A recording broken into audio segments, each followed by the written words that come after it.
She slapped the billionaire, so he pulled her closer and kissed her instead. Hi, my beautiful family. Welcome back to Mr. Peter Stories. I just want to take a moment to thank you all for the love and support you've shown me. I truly appreciate each and every one of you.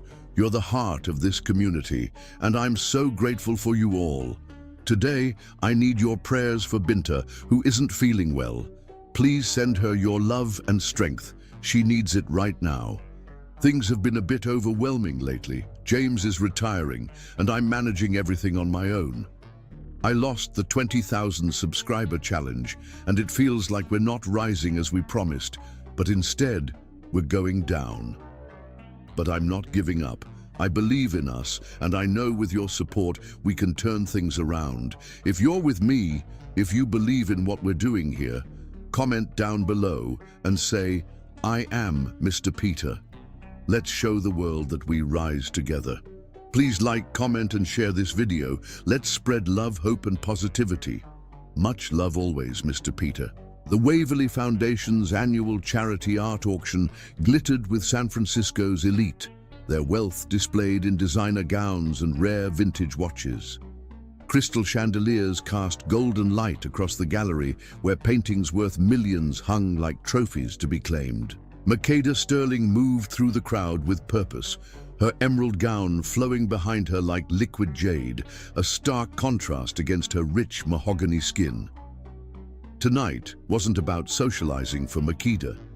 Her focus remained fixed on a single painting, Amara, Klein's Awakening Dawn, a breathtaking canvas of vibrant colors that seemed to capture the very essence of rebirth. As the curator of the Rising Prism Gallery, acquiring this piece would put her space on the map, attracting the kind of attention that could elevate her years of hard work into something transcendent. 2 minutes until bidding starts on the Klein, whispered Zuri, her assistant and closest friend, appearing at her elbow with 2 champagne flutes. Makeda took one, her dark eyes never leaving the painting.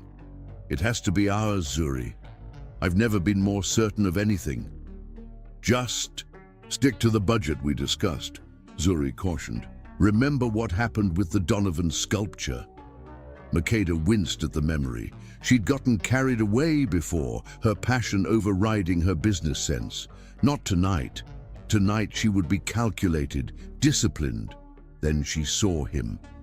Tavian, Frost stood before her target painting, his tall frame wrapped in a perfectly tailored black suit that made his pale skin and shock of golden hair stand out like a flame in darkness. Even from behind, his presence commanded attention, something about the set of his broad shoulders and the way others instinctively made space around him. You've got to be kidding me, Makeda muttered, recognizing the notorious billionaire, tech mogul whose face graced business magazines monthly.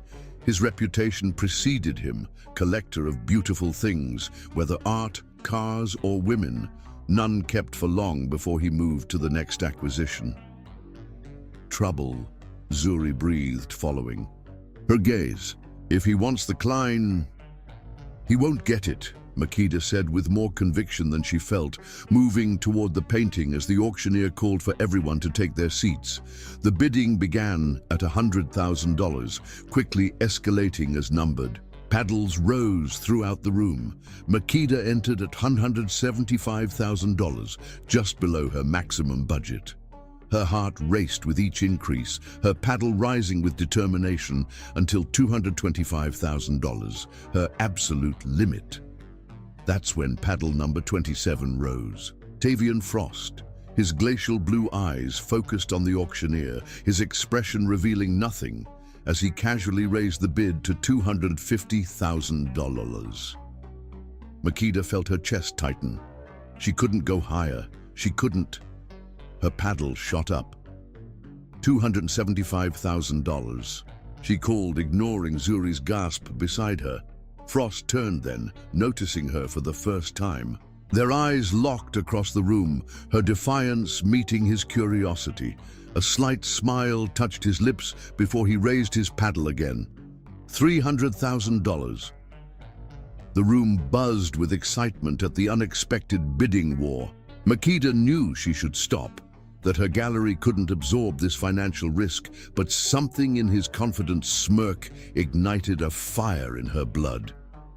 $325,000, she counted, her voice steady despite the recklessness of her actions. His smile widened. $400,000. The jump in price elicited audible gasps. Makeda's hand tightened around her paddle, but Zuri placed a restraining hand on her wrist. Reality crashed back. She couldn't do this. With painful restraint, she lowered her paddle as the auctioneer's gavel fell with finality. Sold to Mr. Tavian Frost for $400,000. Applause erupted while disappointment hollowed Makeda's chest. As the crowd dispersed for intermission, she found herself moving toward the painting, toward him, drawn by a mixture of frustration and inexplicable magnetism. He stood examining his new acquisition, hands clasped behind his back. "Do you even know what you've just bought?" Makeda demanded, propriety forgotten in her passionate state. Frost turned slowly, and Makeda felt the full impact of his attention, those startling blue eyes assessing her with unexpected intensity, as if she were suddenly the most interesting piece in the gallery. Amara Klein's Awakening Dawn, oil on canvas, completed 3 months before her death. His deep voice carried no defensiveness, only calm certainty. Her finest work, representing rebirth after devastating loss. Makeda blinked, thrown off balance. "You actually know her work." "I know art, Ms. Sterling." Makeda Sterling. "Ah, and from Prism Gallery." Recognition flashed in his eyes. "Your curation of emerging black artists has been impressive." The compliment, delivered with what seemed like genuine appreciation, momentarily disarmed her. "Then you know this piece belongs in a gallery where people can experience it, not locked away in some billionaire's private collection." She recovered, passion returning to her voice. Something flickered across his face. Amusement mixed with another emotion she couldn't identify. "You assume much about my intentions." "I assume what your type always does.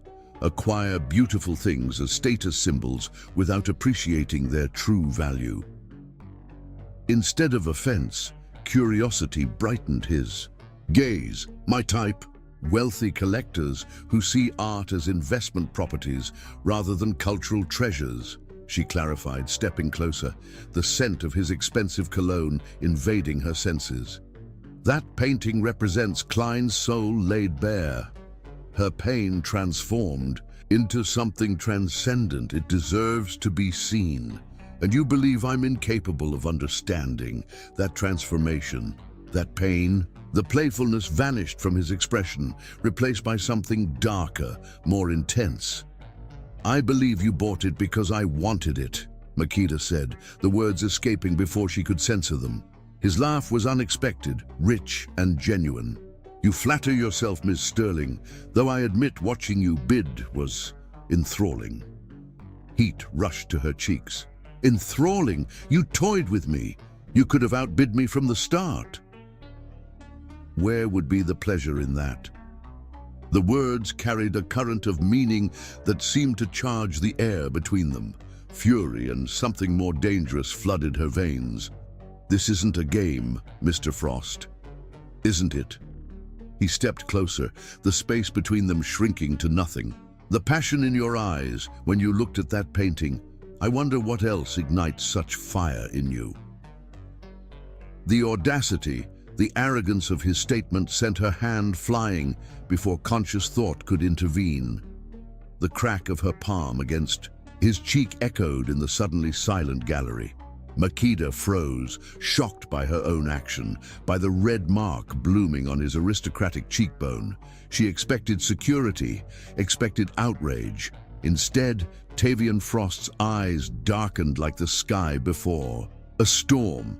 His hand captured her wrist in a gentle but unbreakable grip, drawing her toward him with inexorable force. Her free hand pressed against his chest in resistance, feeling the thundering beat of his heart beneath expensive fabric. "You're the first woman who's ever slapped me," he murmured, voice dropped to a dangerous timbre that sent shivers racing along her spine. "You deserved it," she whispered, suddenly breathless. "Perhaps," he agreed, his gaze dropping to her lips. "And perhaps I deserve this too." In one fluid motion, he pulled her against him, his mouth claiming hers with devastating precision. Makeda's gasp of surprise melted into something else entirely as electricity surged between them.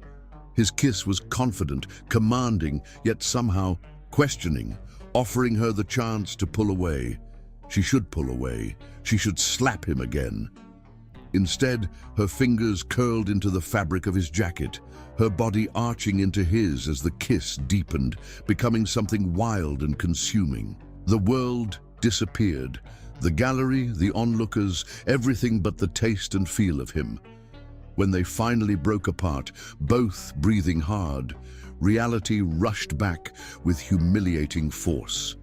Dozens of eyes watched them, phones capturing the moment that would undoubtedly circulate through social media within minutes. Horror replaced desire. What had she done? Her reputation, her gallery's reputation. "Let go of me," she demanded, voice shaking. To her surprise, he immediately released her. "Makeda, no." She stepped back, fingers touching her still tingling lips. "Stay away from me." Before he could respond, she turned and fled through the crowd, the taste of him still lingering on her lips, the sensation of his touch branded into her skin. Behind her, Tavian Frost watched her retreat, the hint of a smile playing at the corner of his mouth, the sting on his cheek forgotten as he touched his own lips in wonder. The hunt had just begun. Chapter 2. Unexpected Gifts. Makeda fumbled with her keys, exhaustion weighing on her after a sleepless night. That kiss had haunted her, replaying in vivid detail every time she closed her eyes.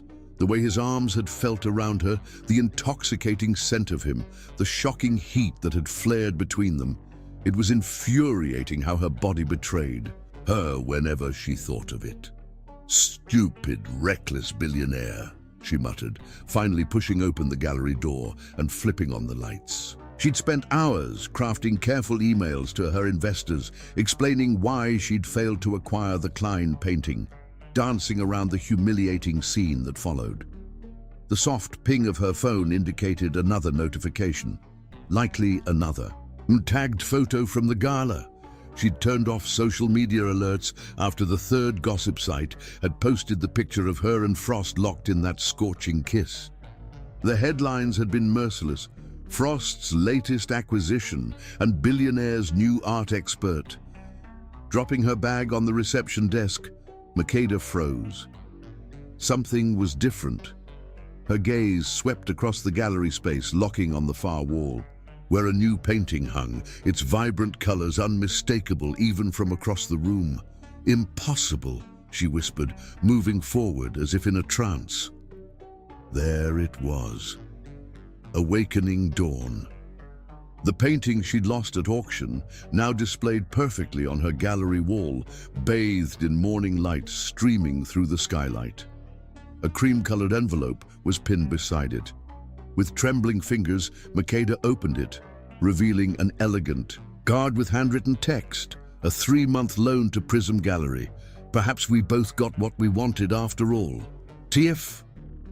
Her emotions warred between outrage at his presumption and undeniable elation at having the Klein displayed in her gallery, even temporarily. The sheer audacity of the man to purchase the painting for an outrageous sum, only to loan it to her immediately after. What game was he playing? Her phone rang, Zuri's name flashing on the screen. "Have you seen it?" Zuri demanded without preamble. "I'm looking at it right now," Makeda replied, still staring at the painting. "How did he even get in?" Apparently his assistant arranged everything with Marco last night. The security footage shows them installing it at dawn. Zuri paused. "What are you going to do?"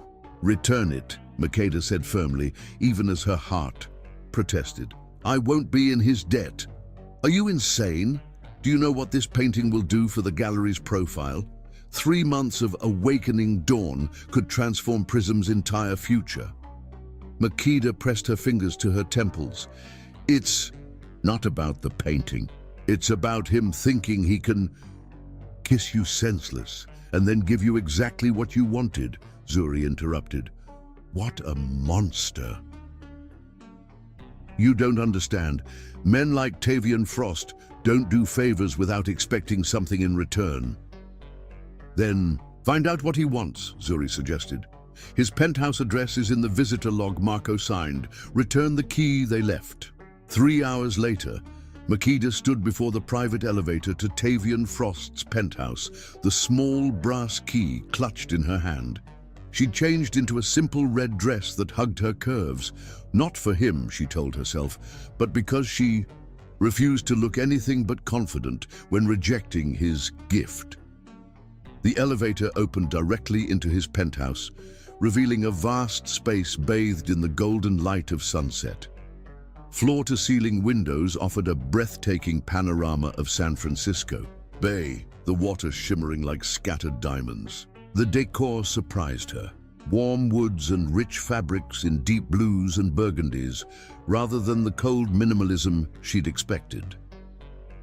More surprising were the walls.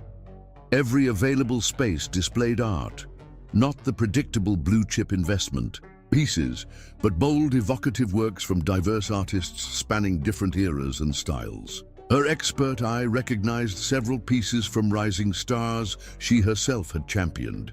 He actually has taste, she murmured, moving deeper into the space. A haunting melody drew her attention, piano notes floating through the air with aching tenderness. Following the sound, she found Tavian seated at a grand piano in a room illuminated only by the dying sunlight. His back to her, his fingers moved across the keys with surprising skill, coaxing a melancholy nocturne that spoke of loneliness and longing. Without his calculated charm and arrogance, he seemed different, vulnerable even. His broad shoulders were slightly hunched, his posture intimate with the instrument, as though sharing secrets.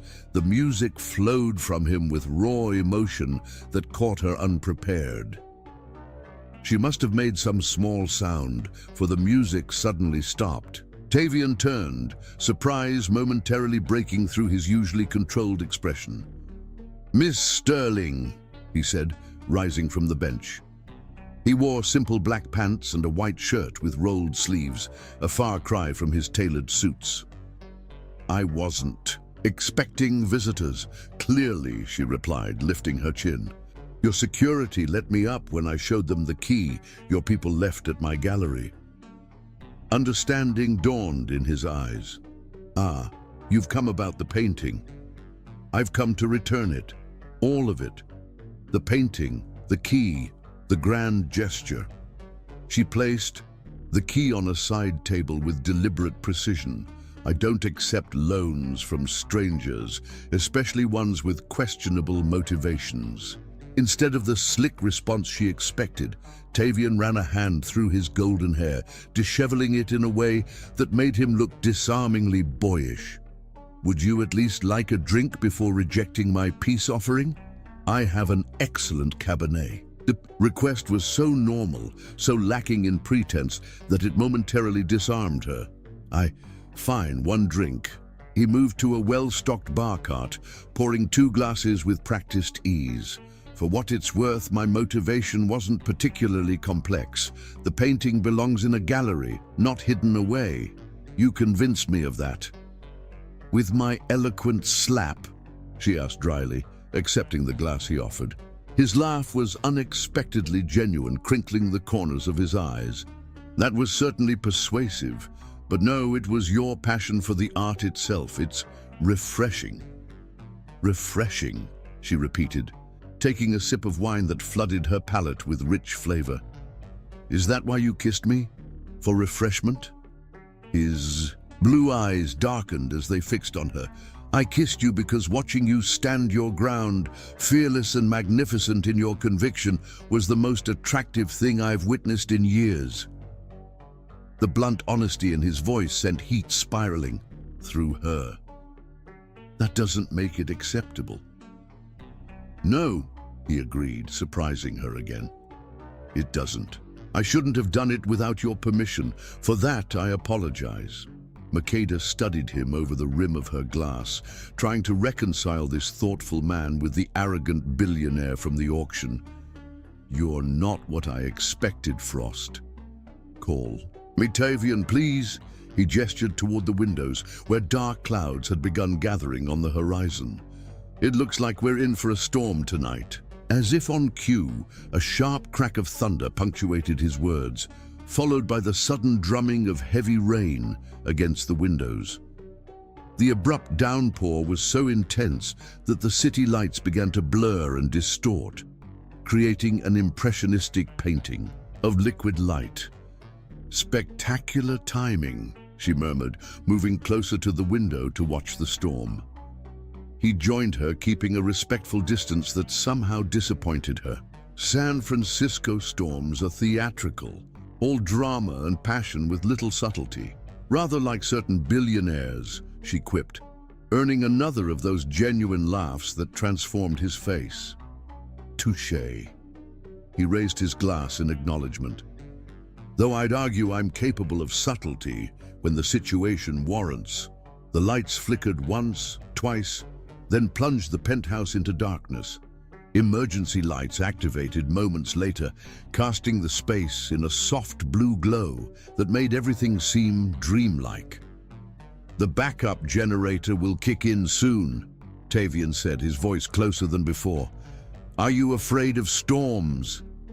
She could just make out his features in the dim light, his proximity sending her pulse racing. "No, I've always loved them.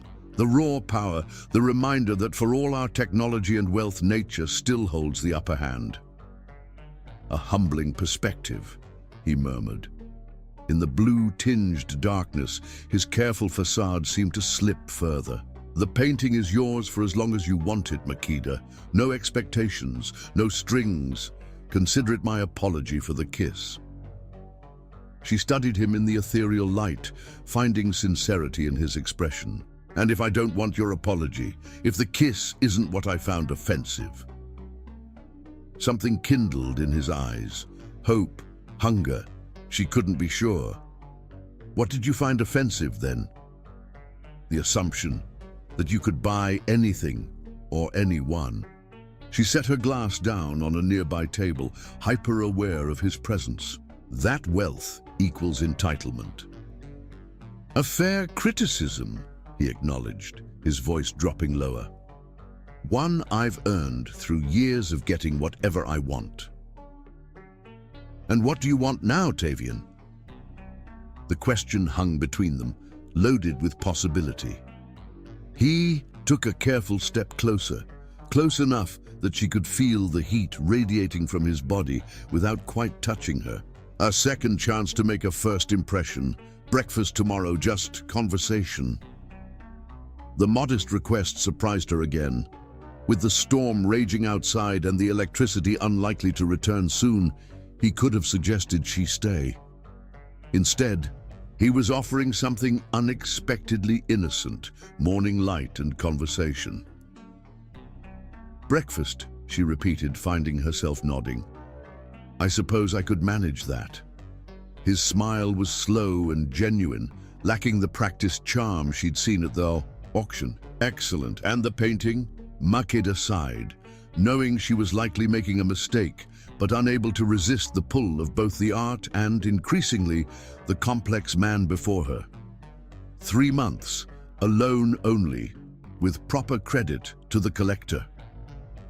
"Done," he agreed immediately. "My assistant will draw up whatever paperwork you require." A particularly violent burst of thunder rattled the windows, accompanied by a flash of lightning that momentarily illuminated his face in harsh white light, revealing an expression so naked with longing that it stole her breath. In that frozen moment of illumination, Makeda glimpsed something she hadn't expected to find in Tavian Frost, a solitude that matched her own, a hunger for something genuine in a world of beautiful facades. The darkness returned, but the image remained burned in her mind, stirring something protective and wanting in equal measure. "I should go before the storm worsens," she said softly. Tavian nodded, though regret flashed across his features. "I'll have my driver take you. He's trained for these conditions." As they walked toward the elevator, Makeda found herself acutely aware of every accidental brush of their arms, every shared glance. This fragile truce between them felt dangerous, far more dangerous than antagonism had been. At the elevator, he caught her hand gently, raising it to his lips in an old-fashioned gesture that somehow held more intimacy than their explosive kiss had. "Until tomorrow, Makeda Sterling," he murmured against her skin. The elevator doors closed on his intense gaze, leaving Makeda breathless and confused, wondering what storm would prove more devastating, the one raging outside or the one building between them. Chapter 3. Crossing Paths. The morning light streamed through the windows of Café Lumière, illuminating Makeda's face as she stared at her phone, absently stirring her latte. 3 days had passed since breakfast. With Tavian, a surprisingly enjoyable affair that had stretched from coffee and croissants to a 2-hour conversation about art, travel, and childhood dreams. It ended with his simple promise to see her again, yet no call had come. "Checking your phone won't make him text faster," Zuri said, sliding into the seat across from her. "I'm not waiting for anyone's text," Makeda lied, tucking her phone away. "I'm checking gallery emails." Zuri's skeptical expression said everything. "So Mr. Billion-Dollar Kiss hasn't called, even after loaning you a painting worth more than my entire life?" Before Makeda could respond, the cafe door opened, and her heart performed an unauthorized somersault in her chest. Tavian Frost stood in the entrance, dressed in casual jeans and a blue sweater that matched his eyes, scanning the room until his gaze found hers. "You have got to be kidding me," Makeda whispered. Zuri turned, her eyes widening. "The universe is either conspiring with you or against you." Tavian approached their table, his smile genuine. "Makeda, what a pleasant surprise." "Is it?" she challenged, raising an eyebrow. "This is the third coincidence this week. Yesterday at Lighthouse Beach, the day before on my morning run." "San Francisco is smaller than it seems," he replied, his eyes twinkling with mischief. "Though, I admit I may have noticed a pattern to your coffee habits." "So you're stalking me," she said, torn between annoyance and a treacherous flutter of pleasure. "I prefer strategic proximity." He gestured to their table. "May I join you? I promise my intentions are benign."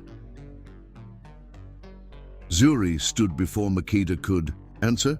"Actually, I was just leaving. Gallery emergency."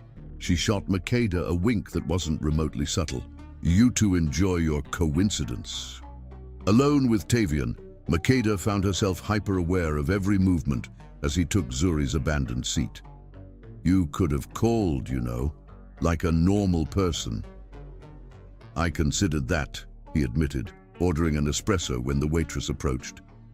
"But I thought this approach might intrigue you more." "You thought wrong," she lied. "I don't find presumptuous billionaires intriguing." His laugh was warm and genuine. "Just presumptuous enough to kiss you back at the auction?" Heat flooded her cheeks at the memory. That was an aberration, a magnificent one. His eyes held hers, the intensity in them making her breath catch. "Tell me what you're working on, Makeda. I want to know what occupies your brilliant mind when you're not slapping arrogant collectors." Despite herself, Makeda found the tension easing from her shoulders as their conversation flowed. Tavian listened with genuine interest as she described her vision for her upcoming exhibition, asking insightful questions that revealed his knowledge wasn't superficial. An hour passed in what felt like minutes. "I should go," she finally said, gathering her things. "Some of us have actual work to do rather than stalking attractive women." "You think I'm attractive?" he teased, following her outside where the early summer sun warmed the sidewalk. "I think you know exactly how attractive you are," she retorted, slipping on her sunglasses. "Walk with me," he suggested, nodding toward the waterfront. "It's too beautiful to rush away." Against her better judgment, Makeda nodded, falling into step beside him. The sea breeze carried the scent of salt and possibility as they strolled along the promenade, their conversation shifting to childhood memories. Tavian described summers, spent alone in boarding schools while his parents traveled, his casual tone belying the loneliness beneath the words. "That explains why you collect things," Makeda observed. "When people are temporary, objects become anchors." Tavian looked at her with surprise. "Most people assume I collect art as status symbols. Most people haven't seen you playing Chopin alone in the dark." A comfortable silence fell between them as they walked, their hands occasionally brushing, each brief contact sending sparks across Makeda's skin. At a street corner, a bicycle messenger swerved suddenly, nearly colliding with Makeda. Tavian's arm shot out, pulling her against his chest with protective instinct. For a breathless moment they stood pressed together, her palms flat against his firm chest, his arms secure around her waist. Makeda looked up, finding his eyes darkened. With the same desire she felt kindling in her veins. "We need to stop meeting like this," she murmured. "I disagree entirely," he replied, his voice husky. His gaze dropped to her lips, the question clear in his eyes. The honking of a car horn broke the spell. Makeda stepped back, her heart racing. "This is a bad idea." "The best ideas often are." Tavian held out his hand. "Have dinner with me tonight. A proper date, no coincidences." Makeda stared at his outstretched hand, knowing accepting it meant stepping into dangerous territory. This man could break her heart if she let him, with his intensity and charm that seemed to penetrate the careful walls she'd built. "One dinner," she agreed, ignoring his hand but offering a smile. "But I choose the restaurant." 3 days later, they had shared not one, but 3 dinners, each ending with lingering goodbyes, but nothing more. The anticipation between them built with every meeting, a delicious tension that left Makeda both frustrated and thrilled. On Sunday morning, Makeda jogged along her usual beach route.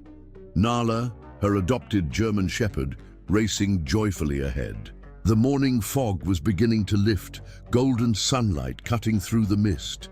She spotted a familiar figure sitting on a driftwood log, sketchpad in hand. "Now you're even invading my dog's beach time?" she called, slowing to a walk. Tavian looked up, a rare, unguarded smile lighting his face. "I swear this is actually coincidence. I come here to sketch when I need to think." "You sketch?" Makeda approached, curiosity piqued. Before he could answer, Nala bounded over, her powerful body vibrating with excitement at meeting someone new. In her enthusiasm, she launched herself at Tavian, leaving muddy paw prints across his clearly expensive white linen shirt and knocking his sketchbook into the sand. "Nala, no!" Makeda lunged forward, grabbing her dog's collar, but the damage was done. To her surprise, Tavian was laughing, ruffling Nala's ears with genuine affection. "Hello, beautiful girl. Aren't you enthusiastic?" "I'm so sorry," Makeda apologized, trying to brush sand from his ruined shirt. "She gets overexcited with new people." "It's just a shirt," he said, scratching under Nala's chin as the dog leaned blissfully into his touch. "Though I think I've been thoroughly claimed now." "She's an excellent judge of character," Makeda admitted, retrieving his fallen sketchbook. She paused, captivated by the open page, a surprisingly skilled drawing of the misty coastline. This is beautiful. A flash of vulnerability crossed his face. A hobby from childhood. My nanny encouraged it. Another hidden talent of Tavian Frost, she murmured, handing it back carefully. What else are you hiding? His eyes met hers, sudden seriousness replacing his humor. Why don't you find out?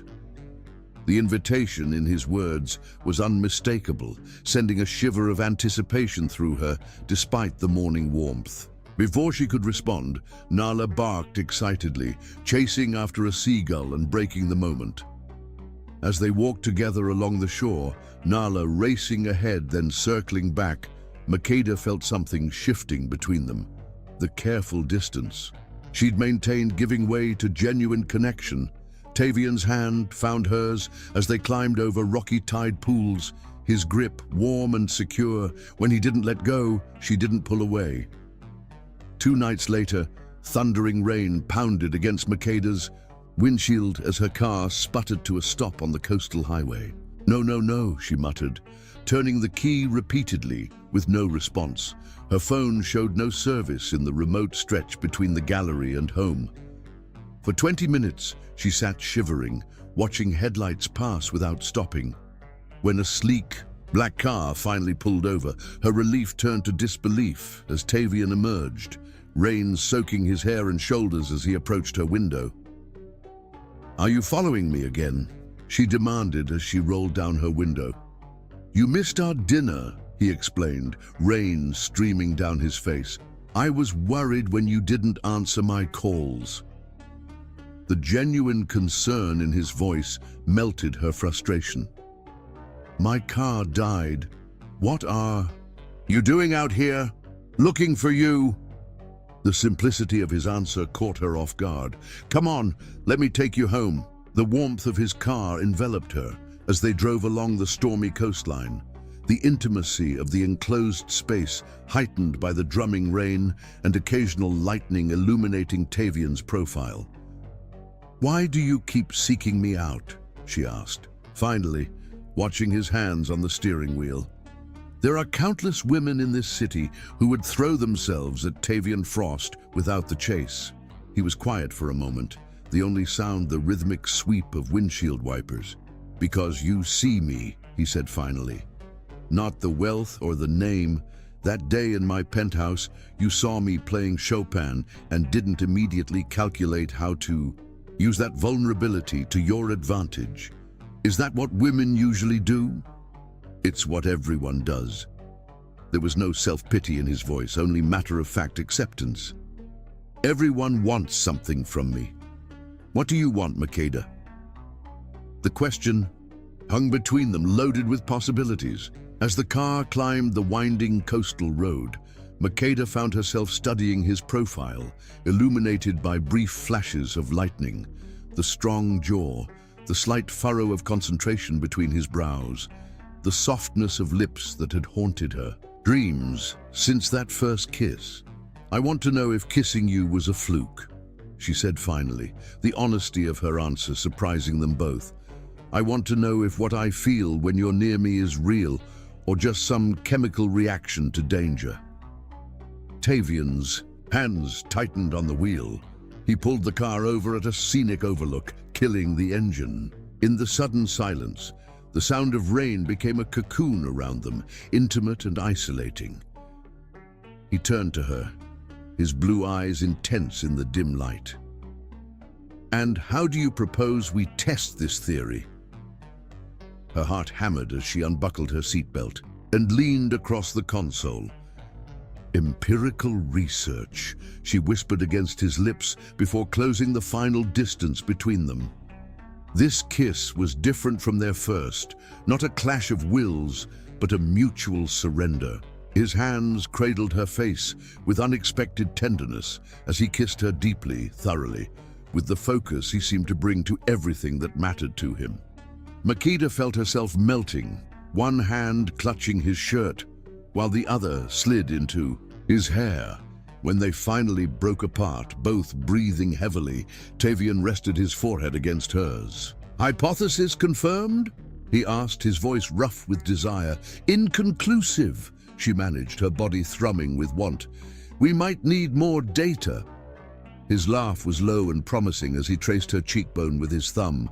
"I'm very thorough with my research, Ms. Sterling."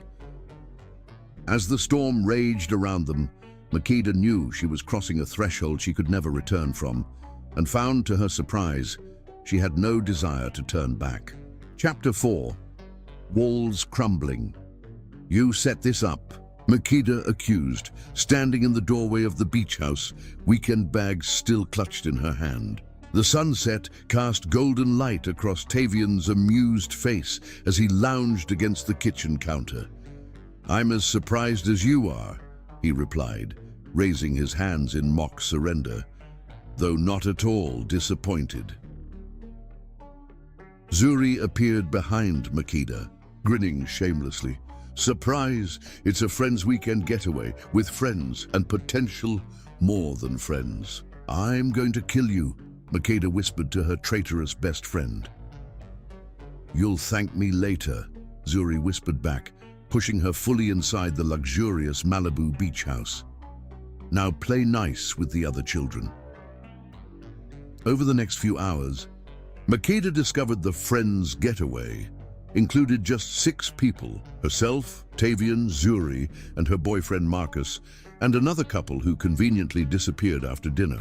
The setup was transparent but effective, especially with the breathtaking beachfront property providing a romantic backdrop that would make even sworn enemies reconsider their stance.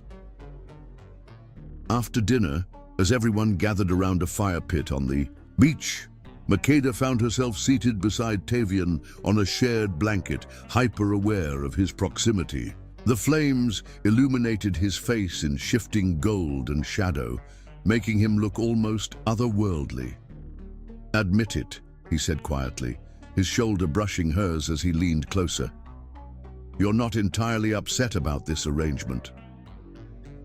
"Don't push your luck," she replied, but couldn't suppress her smile. Since their kiss in the car 3 nights ago, something had shifted between them, a tacit acknowledgement of the chemistry they could no longer deny. As conversation flowed and wine was poured, Makeda gradually relaxed, laughing at Marcus's stories, and joining in when Zuri started an impromptu dance contest. When Tavian pulled her to her feet for a bachata, his hand warm and secure at the small of her back, she didn't resist. "I didn't know billionaires could dance," she teased as he guided her expertly across the sand. "There's a lot you don't know about me," he murmured against her ear, sending shivers down her spine that had nothing to do with the evening breeze. Later, as the others drifted toward the house, Tavian challenged Makeda to a sandcastle competition. Under the moonlight, they knelt in the cool sand, constructing increasingly elaborate structures while trading competitive banter. "That's cheating," Makeda protested when Tavian used his phone as a mold for a perfect tower. "That's innovation," he corrected, his grin boyish and carefree, so different from the controlled businessman she'd first met. She retaliated by splashing him with seawater, instantly regretting it when his eyes narrowed with playful vengeance. Seconds later, he had scooped her up in his arms, carrying her thrashing and laughing toward the waves. "Don't you dare," she gasped, wrapping her arms around his neck. He paused at the water's edge, her body pressed against his chest. The laughter in his eyes softened to something more intense. "Give me one good reason." "I'm wearing white," she whispered, watching his eyes darken at the implication. "An excellent reason," he conceded, but made no move to put her down. Instead, he stood holding her as gentle waves lapped at his ankles, his gaze dropping to her lips. Before he could kiss her, a massive wave crashed in, soaking them both to the knees. Tavian lost his balance, and they tumbled together into the shallow water, emerging sputtering and shocked. For a beat, they stared at each other, drenched and disheveled, before dissolving into uncontrollable laughter.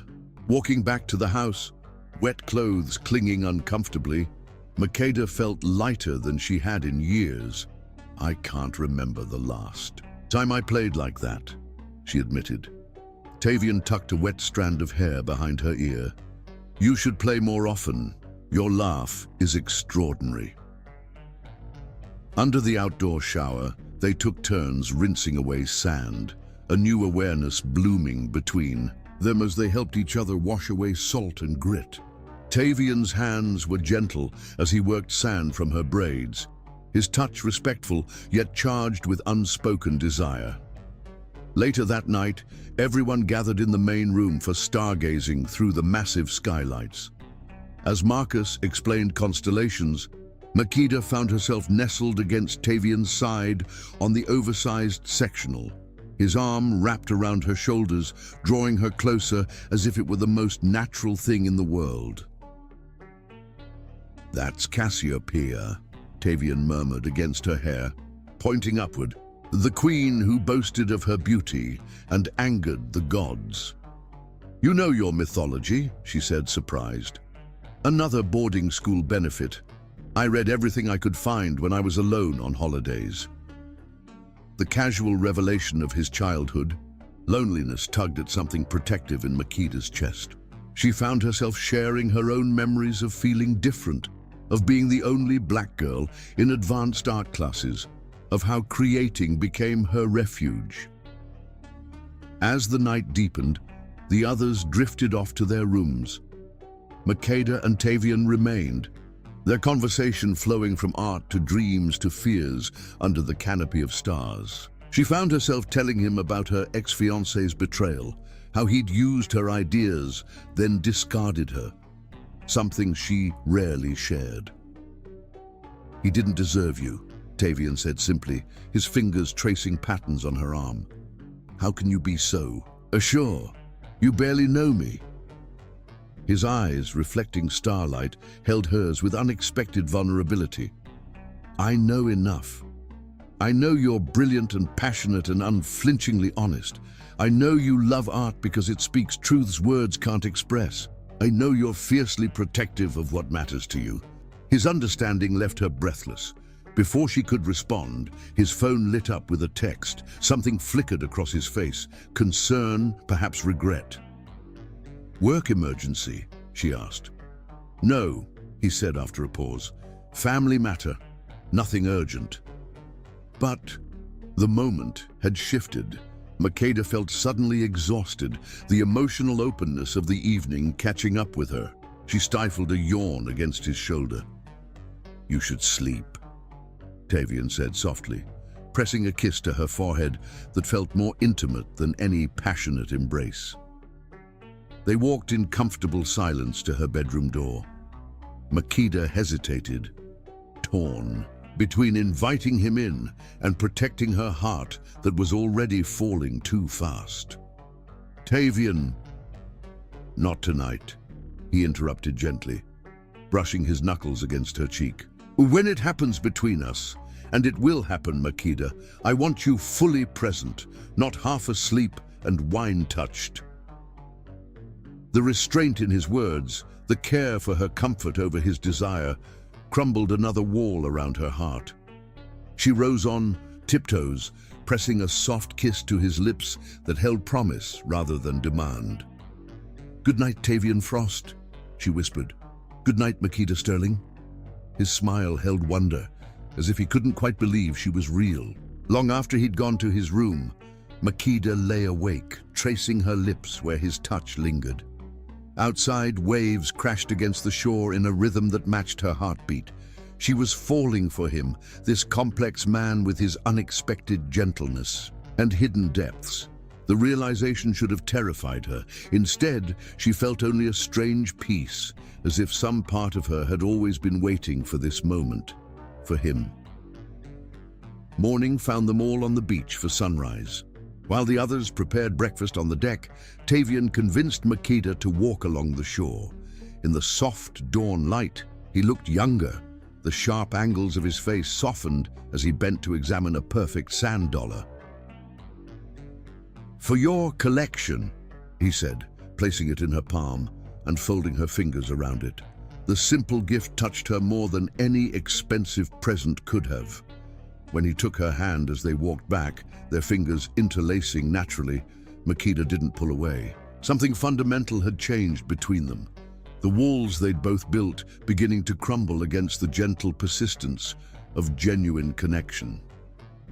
That night, as embers from the bonfire glowed red against the darkening beach, Makeda dozed against Tavian's chest, lulled by the steady beat of his heart and the rhythmic stroke of his fingers through her hair. Half asleep, she felt him press a kiss to the top of her head, his arms tightening protectively around her. "What are you doing to me, Makeda?" he whispered, his words barely audible above the waves. Though she kept her eyes closed, feigning sleep, the raw emotion in his voice resonated with the question echoing in her own heart. How had this begun, with a slap and a stolen kiss transformed so quickly into something that felt dangerously close to love? Chapter 5. Surrender to Desire. "One date," Makeda said firmly, facing her reflection in the mirror. "Just to get him out of my system." A week had passed since the beach house weekend, and Tavian's daily texts and calls had worn down her resistance. Tonight would be their official first date, an acknowledgement of whatever this thing between them was becoming. The doorbell rang precisely at 7. Makeda took a steadying breath before opening the door, only to find her carefully cultivated composure instantly threatened. Tavian stood on her doorstep in dark jeans and a charcoal sweater that emphasized the breadth of his shoulders, his golden hair slightly tousled by the evening breeze. But it was the intensity in his blue eyes as they took her in that made her impulse quicken. "You're beautiful," he said simply, holding out a single perfect gardenia instead of the expected roses. "How did you know these are my favorite?" she asked, bringing the fragrant bloom to her nose. His smile was enigmatic. "I pay attention." Instead of the chauffeured luxury car she expected, a sleek motorcycle waited at the curb. Tavian held out a helmet. "Do you trust me?" The question felt weighted with meaning beyond transportation. Makeda took the helmet with a challenging smile. "I'm reserving judgment." Pressed against his back as they roared through the hills above the city, Makeda understood the appeal. Each curve brought her body flush against his, her arms wrapped around his waist, the vibration of the powerful machine beneath them, an echo of the tension building between them. When they finally stopped, Makeda found herself on a secluded hilltop, overlooking San Francisco Bay. Lights sparkled across the water like fallen stars, the Golden Gate Bridge illuminated in the distance. "Most men would try to impress with Michelin stars on a first date," she observed as Tavian spread a blanket and began unpacking an elaborate picnic from the motorcycle's storage compartment. "I'm not most men," he replied, uncorking a bottle of wine that she recognized as a rare vintage. "And this isn't really our first anything, is it?" There was something disarmingly intimate about sitting cross-legged on a blanket rather than across a formal table. Their knees brushed as they shared crusty bread and aged cheese, picked from the same plate of perfectly ripe fruit. Conversation flowed effortlessly, punctuated by laughter and increasingly lingering touches. "Why art?" Tavian asked, refilling her glass. "What drew you to curation rather than creation?" Makeda considered the question, touched that he'd asked something so fundamental about her passion. "I can appreciate genius more clearly than I can channel it. There's a special joy in recognizing greatness in others, in helping beautiful things find the audience they deserve." "That explains why you're so good at seeing through people," Tavian said thoughtfully. "You have a curator's eye for authenticity." "Is that why I missed your hidden depths at first?" she teased. "You've cultivated quite the superficial billionaire image." Something vulnerable flickered in his eyes. "Protective coloration. People see what they expect to see. And what do you want me to see?" She hadn't meant the question to come out so softly, so weighted. Instead of answering, Tavian shifted closer, tracing her cheekbone with gentle fingers. "What do you see now, Makeda?" The night air seemed charged, with electricity as his face hovered inches from hers. "I see someone I didn't expect to find," she admitted. "Someone who hides his best parts from the world." His kiss was different this time, not the explosive passion of their first encounter, or the playful exploration of the car. This was slow, deliberate, a man savoring something precious. His hands cradled her face as if she might break, his lips moving against hers with exquisite care. Makeda melted into him, her hands sliding up his chest to curl around his neck, drawing him closer. The kiss deepened, hunger building as his tongue explored her mouth with delicious thoroughness. When they finally broke apart, both breathing heavily, the desire in his eyes matched the heat pooling in her core. "We should slow down," he murmured, even as his thumb traced her lower lip. "Why?" The boldness of her question surprised them. "Both. Because I want to do this right." His voice was rough with restraint. "Because you're not a conquest, Makeda." She studied him in the moonlight, this complex man who could be so commanding yet so gentle. The walls she'd built after her ex's betrayal seemed paper-thin now, disintegrating under Tavian's genuine care. "Take me home," she said finally, watching his expression carefully. Something like resignation flickered across his face as he nodded, clearly misunderstanding. They packed the picnic in silence, the earlier warmth dimmed by unspoken tension. On the ride back, Makeda held him tighter than necessary, her cheek pressed against his back. She felt the exact moment he realized they'd passed the turn to her apartment, his body stiffening slightly as she directed him toward the exclusive high-rise where he lived. In the private elevator to his penthouse, they stood apart, the air between them crackling with anticipation. Tavian watched her with careful restraint, giving her every opportunity to change her mind. When the doors opened directly into his home, he stepped out first, turning to face her. "Are you sure?" he asked quietly. Makeda answered by stepping forward and capturing his mouth with hers. The kiss ignited like wildfire, weeks of building tension exploding into desperate need.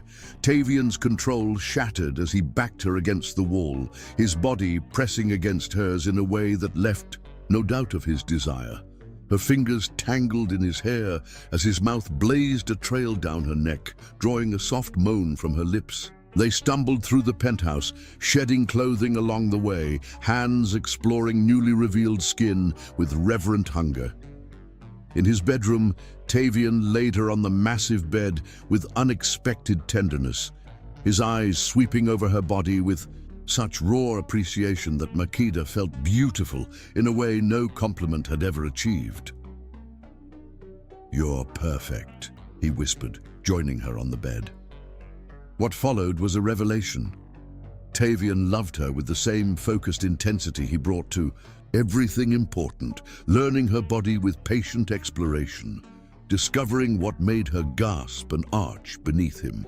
When he finally entered her, their eyes locked in a moment of connection that transcended the physical, something unspoken passing between them that made Makeda's heart constrict with emotion.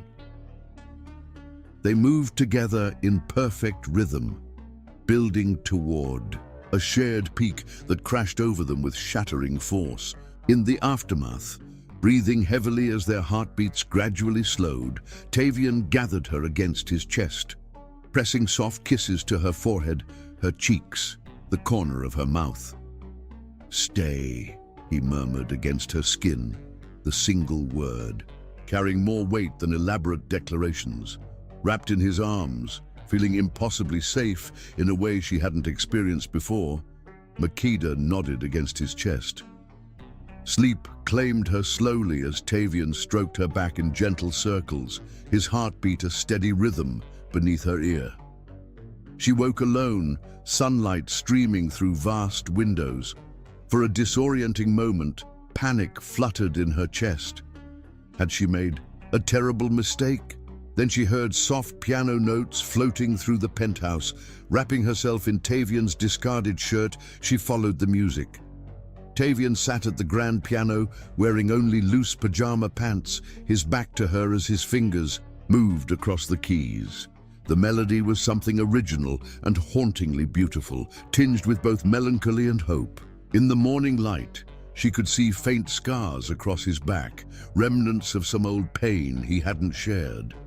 Sensing her presence, he turned, his expression so open and vulnerable it caught her breath. No masks, no careful charm, just Tavian, stripped of pretense. "You're still here," he said, wonder and relief mingling in his voice. The surprise in his tone told her volumes about his past. How many women had left while he slept? How many had seen him only as a wealthy prize, rather than the complex man beneath? "I'm still here," she confirmed, moving to join him on the piano bench. His arm circled her waist naturally, drawing her against his side as he resumed playing with his free hand, a simpler version of the melody. They sat in comfortable silence as morning light bathed them in gold, the intimacy of the moment more profound than the passion they'd shared hours before. Later, as they shared coffee on his terrace overlooking the bay, Makeda realized something had fundamentally shifted. This wasn't just desire or chemistry or fascination. This was the beginning of something deeper, something that terrified and exhilarated her in equal measure. "What are you thinking?" Tavian asked, watching her over the rim of his cup. The truth rose to her lips before she could filter it, that I'm falling for you. And it scares me. Instead of the smooth reassurance she half expected, Tavian set down his cup and took her hands, his expression serious. "It terrifies me too. I don't have a great track record with things that matter." The honesty of his admission, the lack of practiced charm, made her heart expand. "So we're both scared. What do we do with that?" His smile was slow and genuine, reaching his eyes in a way that transformed his face. "We take it one day at a time, together." As his lips met, hers in a kiss that felt like promise and beginning, Makeda surrendered to more than desire. She surrendered to possibility, to the terrifying, exhilarating chance that what had begun with anger and attraction might grow into something neither of them had dared to hope for, love that could heal old wounds and create something beautiful from broken pieces. Chapter 6. Storms Within. 3 weeks of bliss had transformed Makeda's life into something she barely recognized. Mornings waking in Tavian's arms, evenings spent in deep conversation or comfortable silence as they worked, side by side, weekends exploring hidden corners of the city as if seeing it anew through each other's eyes. For the first time since her ex-fiancé's betrayal, she had let someone past her defenses. "You're humming again," Zuri observed, arranging a display at the gallery. "I haven't heard you hum in years." Makeda touched her lips, surprised to find them curved in a smile she couldn't seem to suppress lately. "Am I that obvious?" "You're that happy," Zuri corrected, her expression softening. "It looks good on you." Before Makeda could respond, her phone buzzed with a message. She expected Tavian. They had dinner plans that evening, but instead found herself staring at a name she'd hoped never to see again. "Dominic, we need to talk about us." Her ex-fiancé's message sent ice through her veins, memories of heartbreak and humiliation rushing back, 3 years of silence, and now he wanted to talk. She deleted the message without responding, but the damage was done, her perfect bubble of happiness punctured by the past. That evening, dark clouds gathered as Makeda hurried from the gallery to meet Tavian. The weather matched her mood, unsettled and threatening, When she reached the restaurant, she spotted him immediately, golden and perfect, at their usual corner table, his smile warming as he saw her approach. "What's wrong?" he asked immediately, rising to kiss her cheek. Of course he would notice. In weeks, he'd learned to read her better than Dominic had in years. "Nothing," she lied, forcing a smile. "Just gallery stress." Throughout dinner, she tried to recapture their usual easy flow, but Dominic's message had awakened old insecurities. She found herself watching Tavian's interactions with their beautiful waitress with new suspicion, analyzing his words for hidden meanings. "You're not here with me tonight," Tavian observed softly as they walked along the waterfront afterward, the wind picking up around them. "Where have you gone?" Before she could answer, her phone buzzed again. Another message from Dominic. "I've seen the photos of you with Frost. Be careful, Makeda. Men like him only want one thing." Tavian, glimpsing the name on her screen, stiffened. "Dominic? Your ex?" "It's nothing," she said quickly, tucking the phone away. "He's trying to get back in touch. And you didn't tell me." The hurt in his voice was palpable. There was nothing to tell. Irritation flared, unexpected and sharp. "I don't report to you, Tavian." His eyes narrowed. "That's not what I meant. Isn't it? You want to know everything, control everything." The words came from nowhere, fueled by resurging fears, just like every other privileged man who thinks the world belongs to him. The flash of pain across his face should have stopped her, but old wounds had been reopened, bleeding into the present. "That's not fair, and you know it," he said quietly. "Don't I? When's the last time we did anything I wanted instead of what the great Tavian Frost decreed?" She was being irrational, unfair, but couldn't seem to stop the defensive words. "Yesterday. The gallery opening you were excited about," he answered evenly, though his jaw had tightened. "The day before, that fusion restaurant you wanted to try." His reasonable response only fueled her irrational anger. "So you're keeping score? Checking boxes to ensure the relationship meets your standards?" Thunder rumbled overhead as the first heavy raindrops began to fall. Neither moved to seek shelter, the brewing storm around them mirroring the one between them. "What's really going on here, Makeda?" Tavian's voice had gone dangerously soft. "This isn't about restaurant choices. Maybe I'm realizing how easy it is to get swept away in the fantasy of you," she shot back, rain beginning to soak through her blouse. "The charming billionaire who collects beautiful things until he gets bored." Hurt flashed in his eyes but was quickly replaced by anger. "Is that really what you think of me, after everything we've shared? I don't know what to think anymore." The rain was falling in earnest now, plastering her hair to her face. "3 weeks ago, I hated you. How can I possibly trust this?" "Trust works both ways," he said, rain streaming down his face. "I trusted you enough to let you see parts of me no one else has. Was I a fool to believe you saw the real me?" The raw vulnerability beneath his anger stopped her cold, cutting through her spiral of fear. Before she could respond, a passing car hit a puddle, sending a wave of dirty water across the sidewalk. Tavian instinctively stepped in front of her, taking the brunt of the splash. The absurdity of it, him standing there dripping with muddy water, still trying to protect her even as she hurt him, broke something inside her.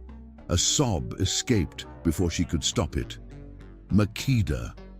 Concern instantly replaced his anger as he reached for her. "Don't," she whispered, stepping back. I can't do this right now." With rain mingling with her tears, she turned and fled, hailing a passing taxi. Through the rear window, she watched him standing motionless in the downpour, making no move to follow, respecting her request for space, even as hurt etched his features. Back in her apartment, soaked and miserable, Makeda faced her reflection in the bathroom mirror. What was she doing? sabotaging the best thing in her life because old ghosts had resurfaced. Her phone buzzed with a notification. Expecting another message from Dominic, she was surprised to find a viral photo circulating online instead. Her and Tavian from their argument, captured by some passerby. Even drenched and clearly arguing, the intensity between them was palpable, his protective stance and her passionate expression creating an image that radiated complicated emotion. The caption read, "Trouble in Paradise."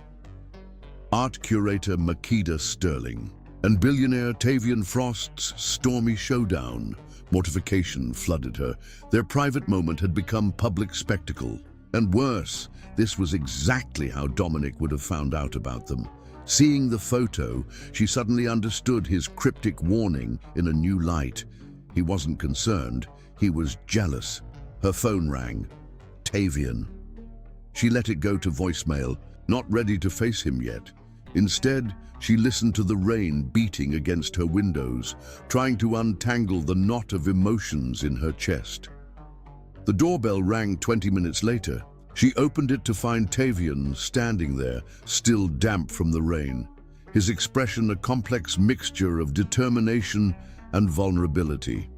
"You don't have to talk," he said, before she could speak, "but I need you to listen." When she stepped aside to let him in, he remained in the doorway, as if afraid to encroach on her space. "I've never done this before," he admitted, running a hand through his wet hair. "I've never cared enough to fight for someone when they pushed me away. It was always easier to let go." The raw honesty in his voice held her silent. "I don't know how to do this right," he continued. "I make mistakes. I'm controlling sometimes because control is how I survived a childhood where nothing was certain except abandonment. But I'm trying, Makeda. For you, I'm trying." Her chest tightened with emotion. "Tavian, let me finish," he interrupted gently. "Whatever your ex did to you, whatever he's saying now, I'm not him. I can't promise I'll never hurt you. But I can promise I'll never intentionally cause you pain." Rain dripped from his hair. As he looked at her with such sincere intensity, it took her breath away. "I'm falling in love with you, Makeda Sterling, and it terrifies me because I've never said those words to anyone before. But I'd rather be terrified with you than safe without you." The declaration hung between them, honest and unadorned. No practiced charm, no grand gestures, just truth, offered without expectation. Makeda stepped forward, closing the distance between them. "He stole my designs," she whispered, finally, sharing the full truth. "Dominic took my ideas, my work, claimed them as his own, then left me when I confronted him. He made me doubt everything, my talent, my judgment, my worth." Understanding dawned in Tavian's eyes. "And now he's back, making you doubt us." "I let him," she admitted, tears welling. "I let old fears poison something beautiful. I'm sorry." Tavian reached for her slowly, as if she were something precious that might break. When she didn't pull away, he drew her into his arms, cradling her against his chest. "We're both broken in places," he murmured against her hair. "Maybe that's why we fit together so well." She looked up at him, this complicated man who had crashed into her life with the force of a storm. "I'm falling in love with you too," she whispered, the admission both terrifying and liberating. "And I'm not running from it anymore." His kiss was gentle at first, a question rather than a demand. But when her arms twined around his neck, pulling him closer, gentleness gave way to desperate need. They stumbled together through her apartment, leaving a trail of damp clothing in their wake. Their lovemaking was different this time, more urgent, almost desperate, as if trying to erase the doubt that had briefly come between them. Tavian whispered promises against her skin, his touch alternating between reverent and possessive. When release finally came, it left them both trembling and breathless, clinging to each other as the storm outside gradually subsided. Later, tangled, in sheets with her head on his chest, Makeda traced the outline of his heart with her fingertip. "The photo of us arguing is everywhere online," she murmured. His laugh rumbled beneath her ear. "I know. My assistant called in a panic, worried I was ruining my carefully crafted image." "And what did you tell her?" His arms tightened around her. "That some things matter more than image. You matter more." As she drifted towards sleep in his embrace, Makeda realized that for the first time in years, she felt truly safe.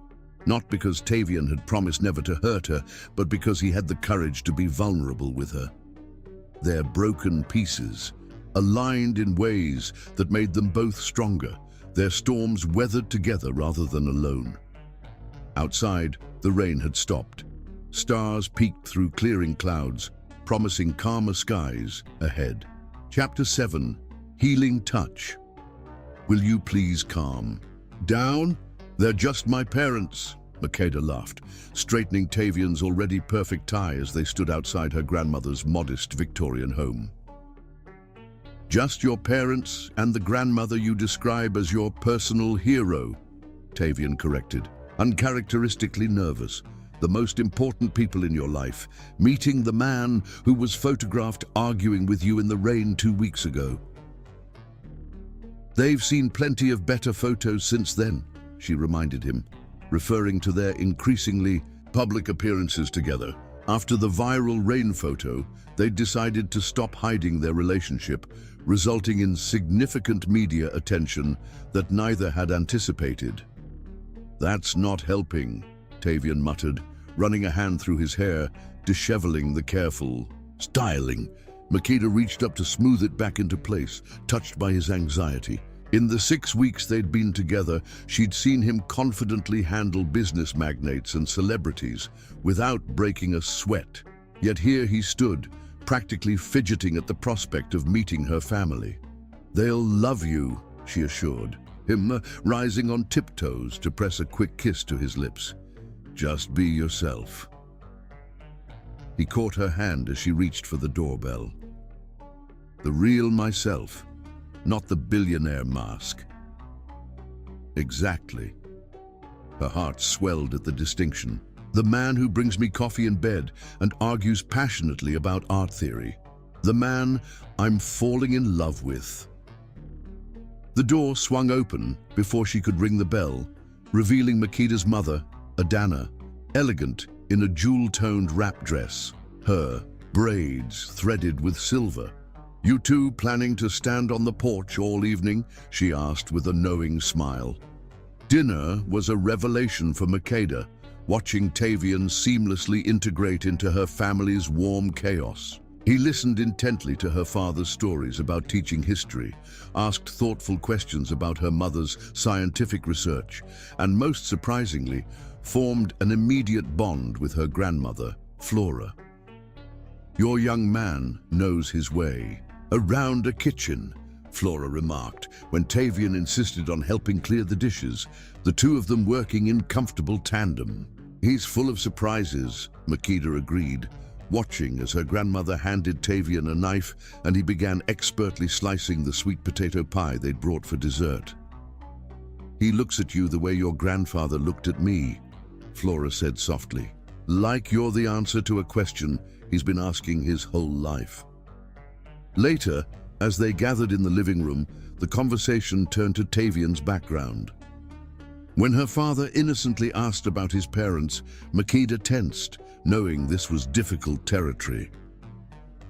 "I was raised primarily in boarding schools," Tavian answered with practiced ease, though Makeda noticed how his hand tightened slightly around his coffee cup. "My parents traveled extensively for business."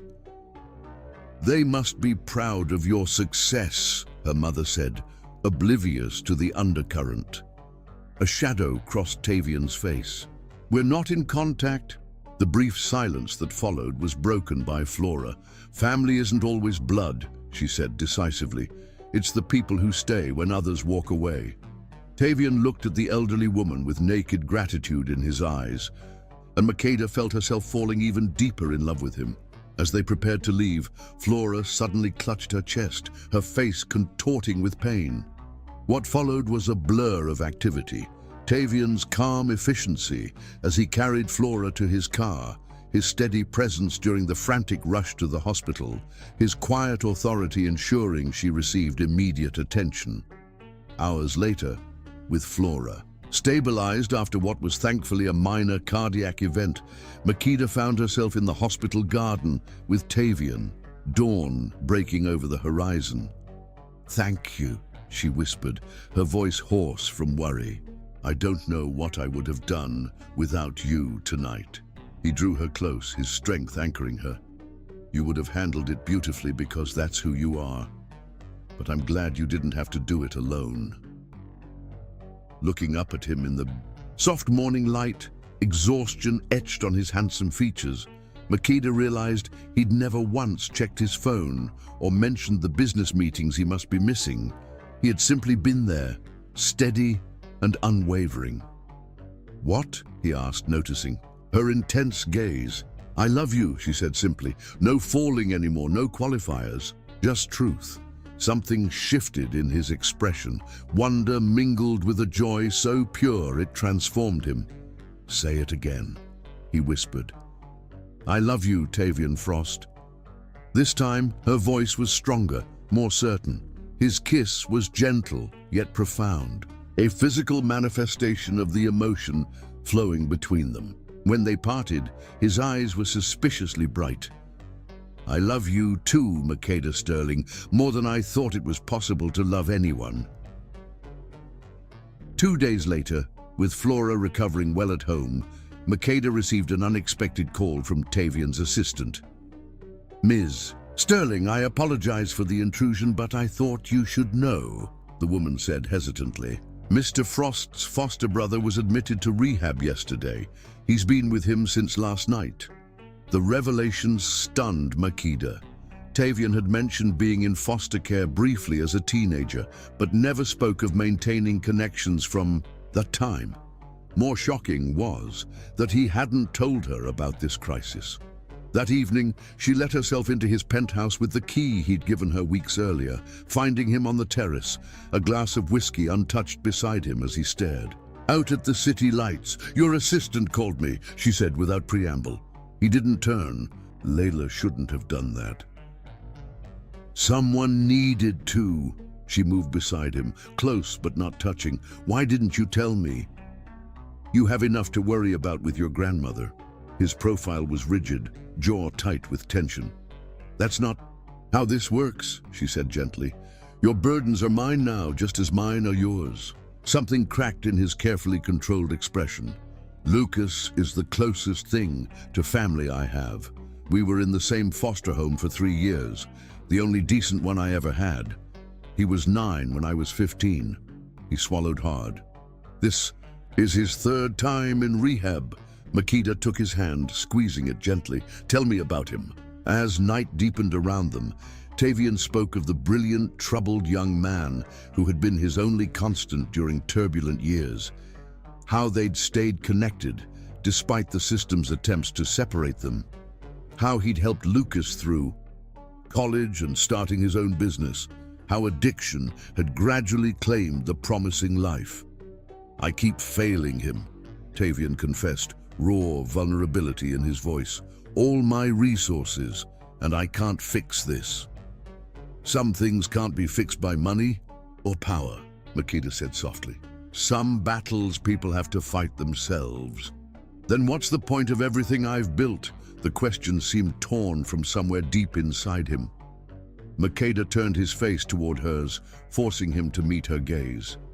"The point is you're there, no matter how many times he falls. The point is he's not fighting alone." Something released in Tavian's expression. A burden carried too long in solitude.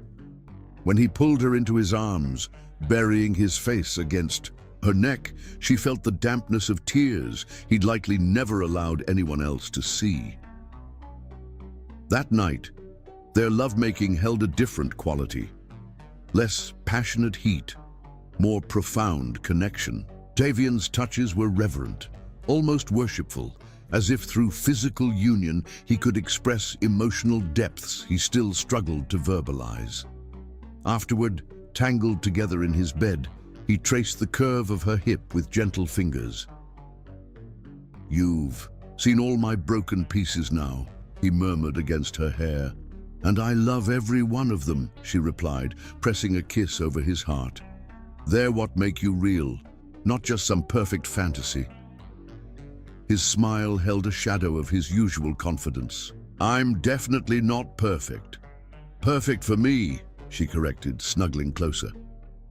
The following week brought another revelation when Makeda's curator friend sent her an article about foster care advocacy featuring a substantial anonymous donation to create transitional housing for aging out foster youth. "This wouldn't happen to be your work," she asked Tavian that evening, showing him the article. The hint of color on his cheekbones confirmed her suspicion. "I should have known Marcus would figure it out. We serve on the same arts council." "Why keep it anonymous?"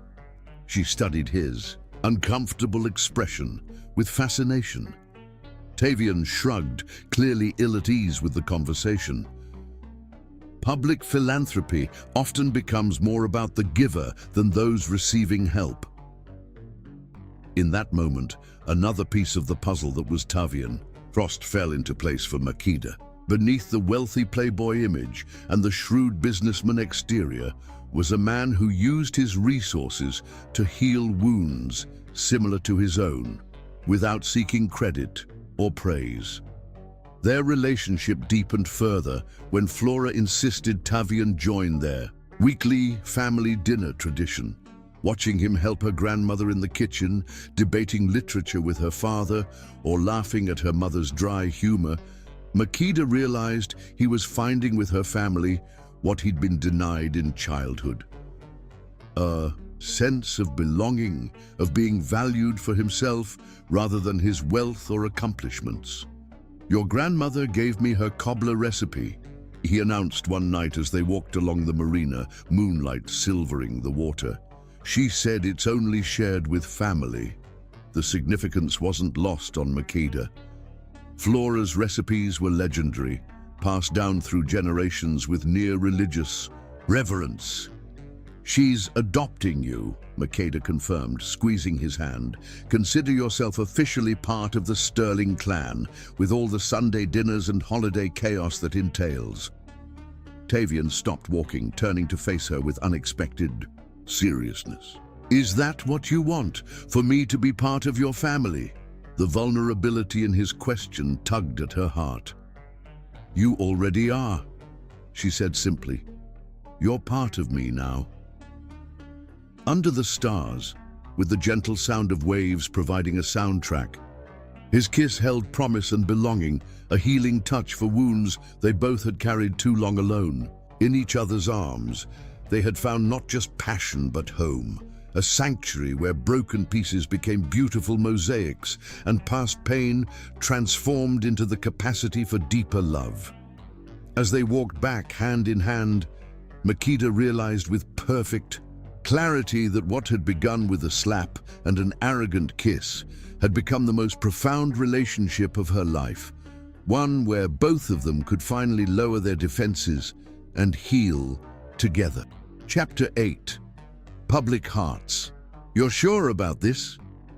Tavian asked, his thumb tracing gentle circles on the back of Makeda's hand as their car approached the glittering venue. "We can still back out."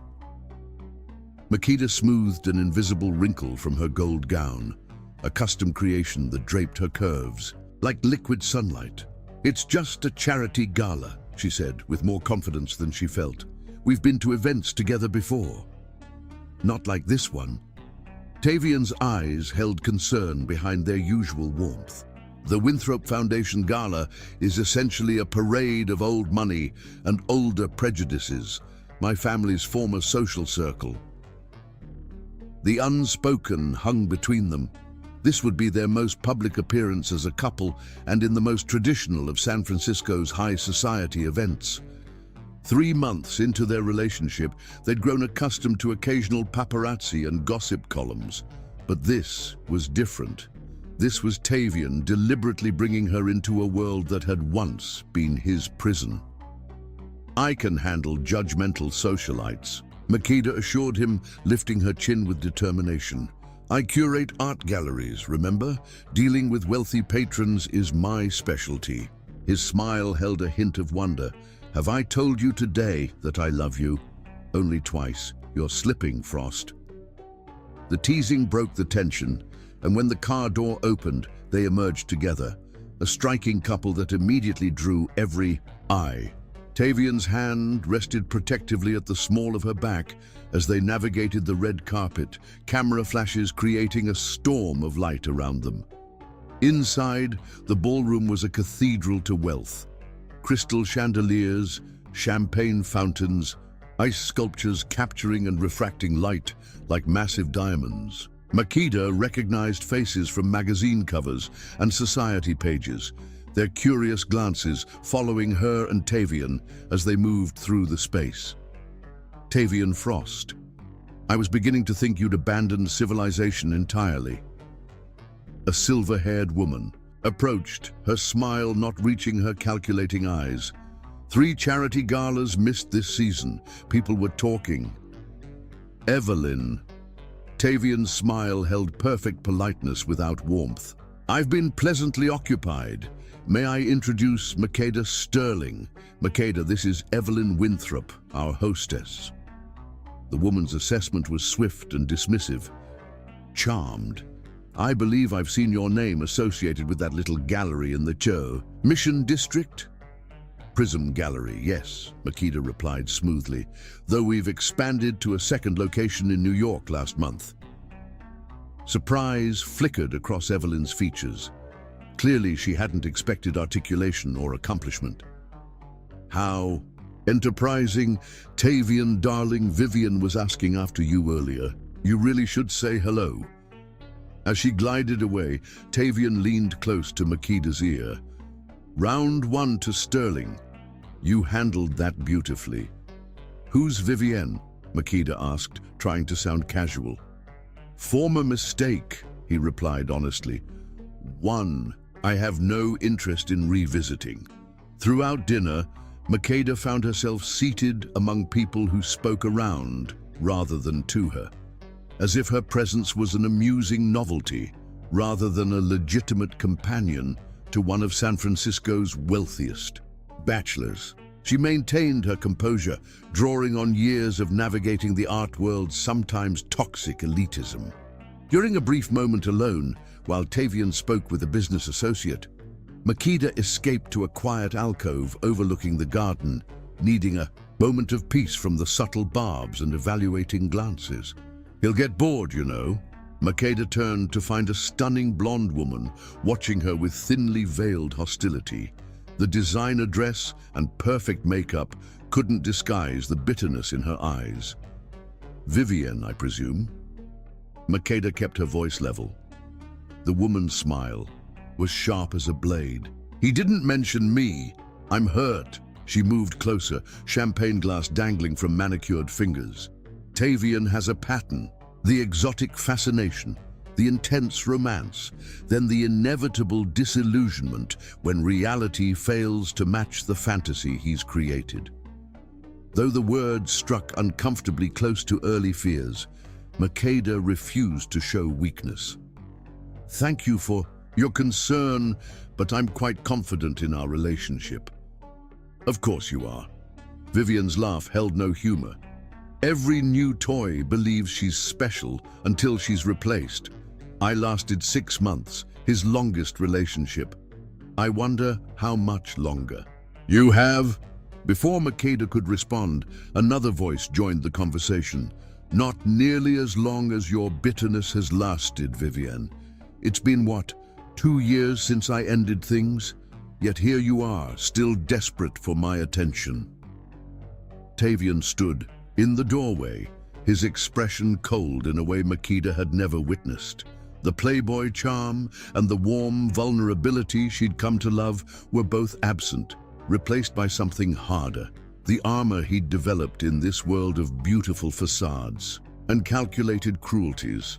Vivian's composure faltered. "We were just having a friendly chat, darling." "Save the performance," he said flatly. "If you speak to Makeda again, you'll find yourself permanently unwelcome in every gallery, museum opening, and charity event worth attending in this city. My influence may not interest you anymore, but I imagine social exile would." The threat, delivered with silky precision, drained the color from Vivian's face. She retreated without another word, dignity barely intact. Once alone, Tavian's cold mask dissolved, concern flooding his features as he reached for Makeda. "I'm sorry. I knew bringing you here was a mistake." "It wasn't," she assured him, squeezing his hands. "I needed to see this part of your world to understand you better." His thumb brushed her cheek with tender reverence. "This isn't my world anymore. You are." The naked emotion in his voice stole her breath. Before she could respond, the orchestra began playing, signaling the start of dancing. Tavian offered his arm with a soft smile. "Shall we shock the aristocracy further?" On the dance floor, Tavian held her closer than propriety dictated, his eyes never leaving hers as they moved together with practiced ease. Weeks of impromptu dancing in his kitchen or her living room had created a physical harmony between them that translated beautifully to the formal waltz. "Everyone's watching us," Makeda murmured, aware of the attention they commanded. "Let them watch," he replied, spinning her in a graceful turn. "I want them all to see exactly what matters to me." As the music shifted to a slower melody, Tavian drew her closer still, his lips brushing her ear. "I've attended these events my entire adult life, playing the role expected of me. Tonight is the first time I've ever felt like myself here because of you." The admission, simple yet profound, touched something deep in Makeda's heart. Rising on tiptoes, she kissed him, not the polite public display appropriate for such a setting, but a genuine expression of the emotions swelling in her chest. The ripple of shocked whispers was almost audible. Public displays of genuine emotion were apparently more scandalous than any number of discreet affairs conducted in shadowy corners. Midway through the evening, Makeda excused herself to the powder room, only to overhear two women speaking as she entered a stall. "Clearly his exotic phase," one voice said dismissively. "You know how these tech billionaires are, always trying to prove how progressive they are by dating outside their circle." "She's pretty enough, I suppose, in that striking way," another replied. "But honestly, can you imagine her at the Rockefeller wedding next month? She's from the Mission District, for heaven's sake." "My husband says it won't last. Tavian Frost might play at rebellion, but when it comes time to build a dynasty, he'll choose appropriately. Blood always tells." Makeda emerged from the stall, facing the two startled women with perfect composure as she washed her hands. "Ladies," she acknowledged with a regal nod, hiding how deeply their words had cut. Their stammered responses followed her out the door. Back in the ballroom, she found Tavian deep in conversation with an elderly gentleman, his expression animated as he gestured emphatically. Seeing her approach, his entire face transformed with a smile so genuine and unguarded that the gossiping women's words lost their sting. This was the real Tavian, passionate, engaged, capable of lighting up at the mere sight of her across a room. Whatever doubts society whispered, they couldn't touch the truth of what existed between them. Later, as waiters circulated with champagne for the foundation director's toast, Makeda found herself separated from Tavian by the crowd. The foundation director, a distinguished woman in her 60s, acknowledged major donors and board members, finally turning toward where Tavian stood near the stage. And of course, our gratitude to Tavian Frost, whose generous contribution to our education initiative was, as always, the evening's largest. Polite applause followed as Tavian nodded acknowledgement, his expression revealing nothing of the discomfort Makeda knew he felt at public recognition. Though I must say, the director continued with a knowing smile, we're all more interested in your other recent developments, Tavian. Your mysterious lady has been the subject of much speculation. A spotlight swung to where Makeda stood, suddenly illuminated for the entire room's inspection. Her heart hammered as hundreds of evaluating gazes turned toward her. Perhaps you'd introduce her properly, the director prompted, clearly expecting a brief, polite acknowledgement. Instead, Tavian crossed the room with purposeful strides, taking Makeda's hand and leading her to the center of the floor. The spotlight followed, creating a pool of light around them, amidst the sea of San Francisco's elite. This is Makeda Sterling, he began, his voice carrying easily through the hushed room. Acclaimed gallery curator, artist advocate, and the woman I love. The simple declaration, made without qualification or apology, sent a ripple through the crowd. Makeda felt the weight of hundreds of surprised stares, but Tavian's steady gaze anchored her. For those wondering about our relationship, and I know you all are, let me be perfectly clear, he continued, a new edge entering his voice. Makeda isn't a phase or a statement. She's the most authentic, brilliant person I've ever known, and I'm a better man for loving her. The silence that followed was absolute, broken only when Tavian lowered his lips to hers in a kiss that, while brief, left no doubt about the depth of his feelings. When they parted, his smile held a hint of his old arrogance, the confidence of a man who had just rewritten the rules of a game he'd mastered long ago. I believe that concludes the evening's entertainment, he said softly, for her ears alone. Shall we leave them something to talk about for the next decade? The drive home was quiet, Makeda's head resting on Tavian's shoulder as the city lights blurred past the window. The weight of the evening, its subtle cruelties and unexpected triumphs, had left her emotionally drained, yet strangely peaceful. Thank you, she said finally, breaking the comfortable silence. For what? For defending me, for claiming me publicly. She traced the line of his jaw with gentle fingers. For being willing to burn bridges that took a lifetime to build. Tavian caught her hand, pressing a kiss to her palm. Those bridges led nowhere. I want to go anymore. My future is with you, if you'll have me. The simple sincerity of his words brought tears to her eyes. I will. Through gossip columns and society galas and whatever else the world throws at us. Back at his penthouse, they made love with a new dimension of connection, the final walls between them crumbling in the aftermath of public declaration.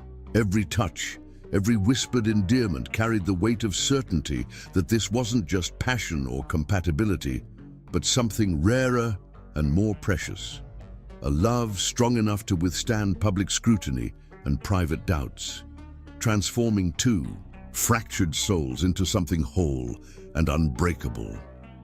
As dawn painted the sky in watercolor hues, Tavian propped himself on one elbow, watching Makeda's peaceful, sleeping face with undisguised adoration.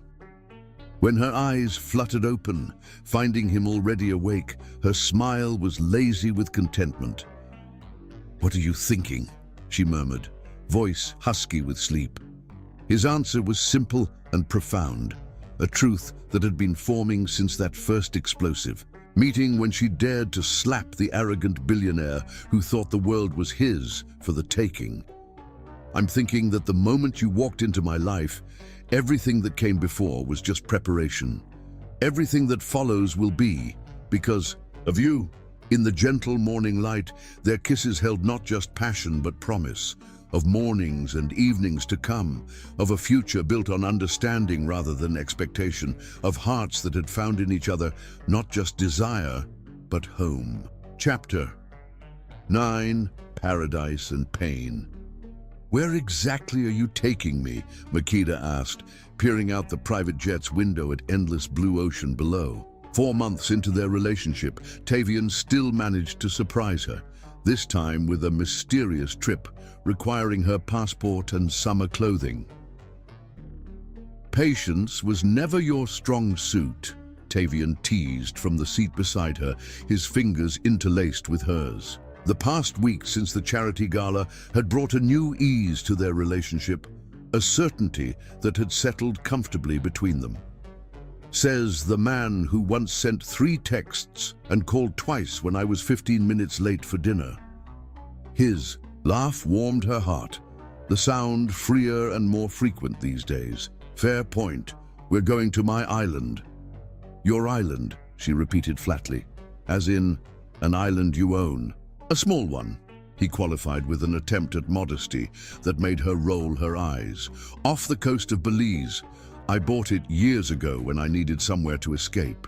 3 hours later, as their helicopter approached a lush green jewel set in turquoise waters, Makeda understood why he'd been reluctant to share this place before now. The island was clearly more than a luxury possession. It was a sanctuary.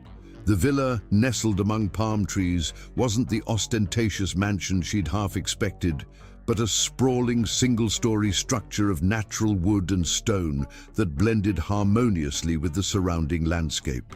Floor-to-ceiling windows embraced the breathtaking views, while covered verandas extended living spaces into the outdoors. It's beautiful, she breathed, as Tavian led her through rooms filled with simple, elegant furnishings and local artwork. Not what I expected. What did you expect? Gold fixtures and marble statues? His smile held a hint of vulnerability, as if her approval mattered deeply. Something less. You, she admitted, tracing her fingers along a handcrafted wooden table. This place feels personal, not like a status symbol. It's the only property I own that no designer has touched, he explained, opening doors to a master suite where a king-sized bed faced the ocean. I worked with local craftsmen, chose everything myself. The revelation touched her, this intensely private man sharing his most authentic space with her. Thank you for bringing me here. His kiss was gentle, filled with promise. I've never brought anyone before. This place has always been just mine, until now. The following days unfolded in idyllic tranquility. They swam in crystal waters, explored hidden coves, and spent hours simply existing together without schedules or interruptions. Tavian proved to be a skillful dive instructor, guiding Makeda through underwater wonders with patient hands and reassuring smiles. On their 3rd evening, they sat on the beach watching the sunset paint the sky in spectacular oranges and pinks. Makeda's head rested on Tavian's shoulder, his arm wrapped around her as if he couldn't bear any distance between them. I never knew I could be this happy, she confessed quietly. It almost scares me sometimes, how complete I feel with you. His arm tightened around her. I know exactly what you mean. Before you, I didn't understand what was missing, only that something was. Now everything makes sense, she finished, tilting her face to meet his gaze. The kiss they shared held something beyond passion, a reverence, a recognition of something rare and precious growing between them. Later that night, with gentle waves providing a rhythmic soundtrack through open windows, their lovemaking carried the same reverent quality. Every touch communicated devotion, every whispered endearment a promise, until they lay tangled together in moonlight, hearts beating in synchrony. Teach me to dance in the rain, Makeda requested the following afternoon as a sudden tropical shower swept across the island. Standing on the covered veranda, she watched silver sheets of rain transform the landscape. Tavian looked up from his book with raised eyebrows. You want to dance in a thunderstorm?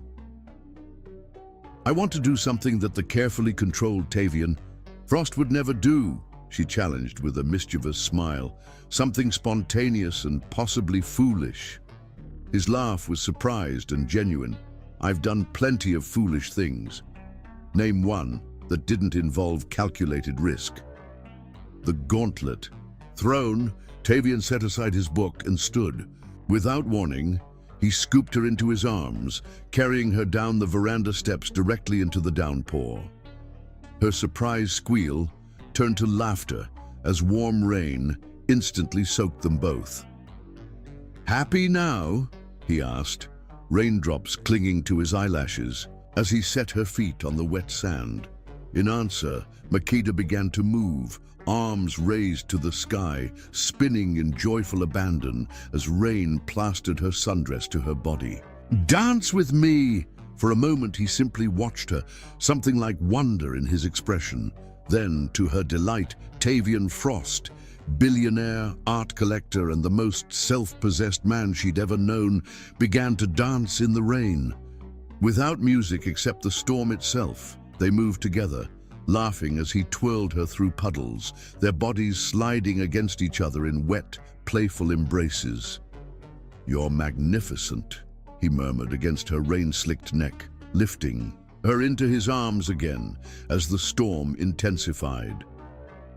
Completely, utterly magnificent. Back inside, they left puddles across the polished floors as they stumbled toward the shower, shedding wet clothes between kisses that tasted of rain and freedom. On their fifth day, Tavian announced he would prepare dinner himself. "No peeking," he insisted, banishing Makeda from the kitchen despite her skeptical expression. 2 hours later, smoke alarms shattered the villa's tranquility. Makeda rushed to the kitchen to find Tavian frantically waving a towel at a smoking oven, flour dusting his hair, and what appeared to be sauce splattered across his shirt. "Don't laugh," he warned as she covered her mouth, eyes widening at the chaos. "I wouldn't dream of it," she managed, voice trembling with suppressed mirth. "This was supposed to be jerk chicken, your favorite." He gestured helplessly at the charred remains. "I had the chef create a simplified recipe before we arrived. I followed it exactly." The genuine disappointment in his voice broke her restraint. Laughter bubbled up, unstoppable and infectious, until even Tavian's wounded pride crumbled into sheepish amusement. "Tavian Frost, master of global finance, defeated by poultry," she teased, wrapping her arms around his waist. "It's oddly comforting to find something you're terrible at." "I excel at ordering takeout," he defended, pressing a flowery kiss to her forehead. They ended up creating sandwiches together, eating on the veranda with their legs tangled together on a lounger. The disaster transformed into another perfect memory.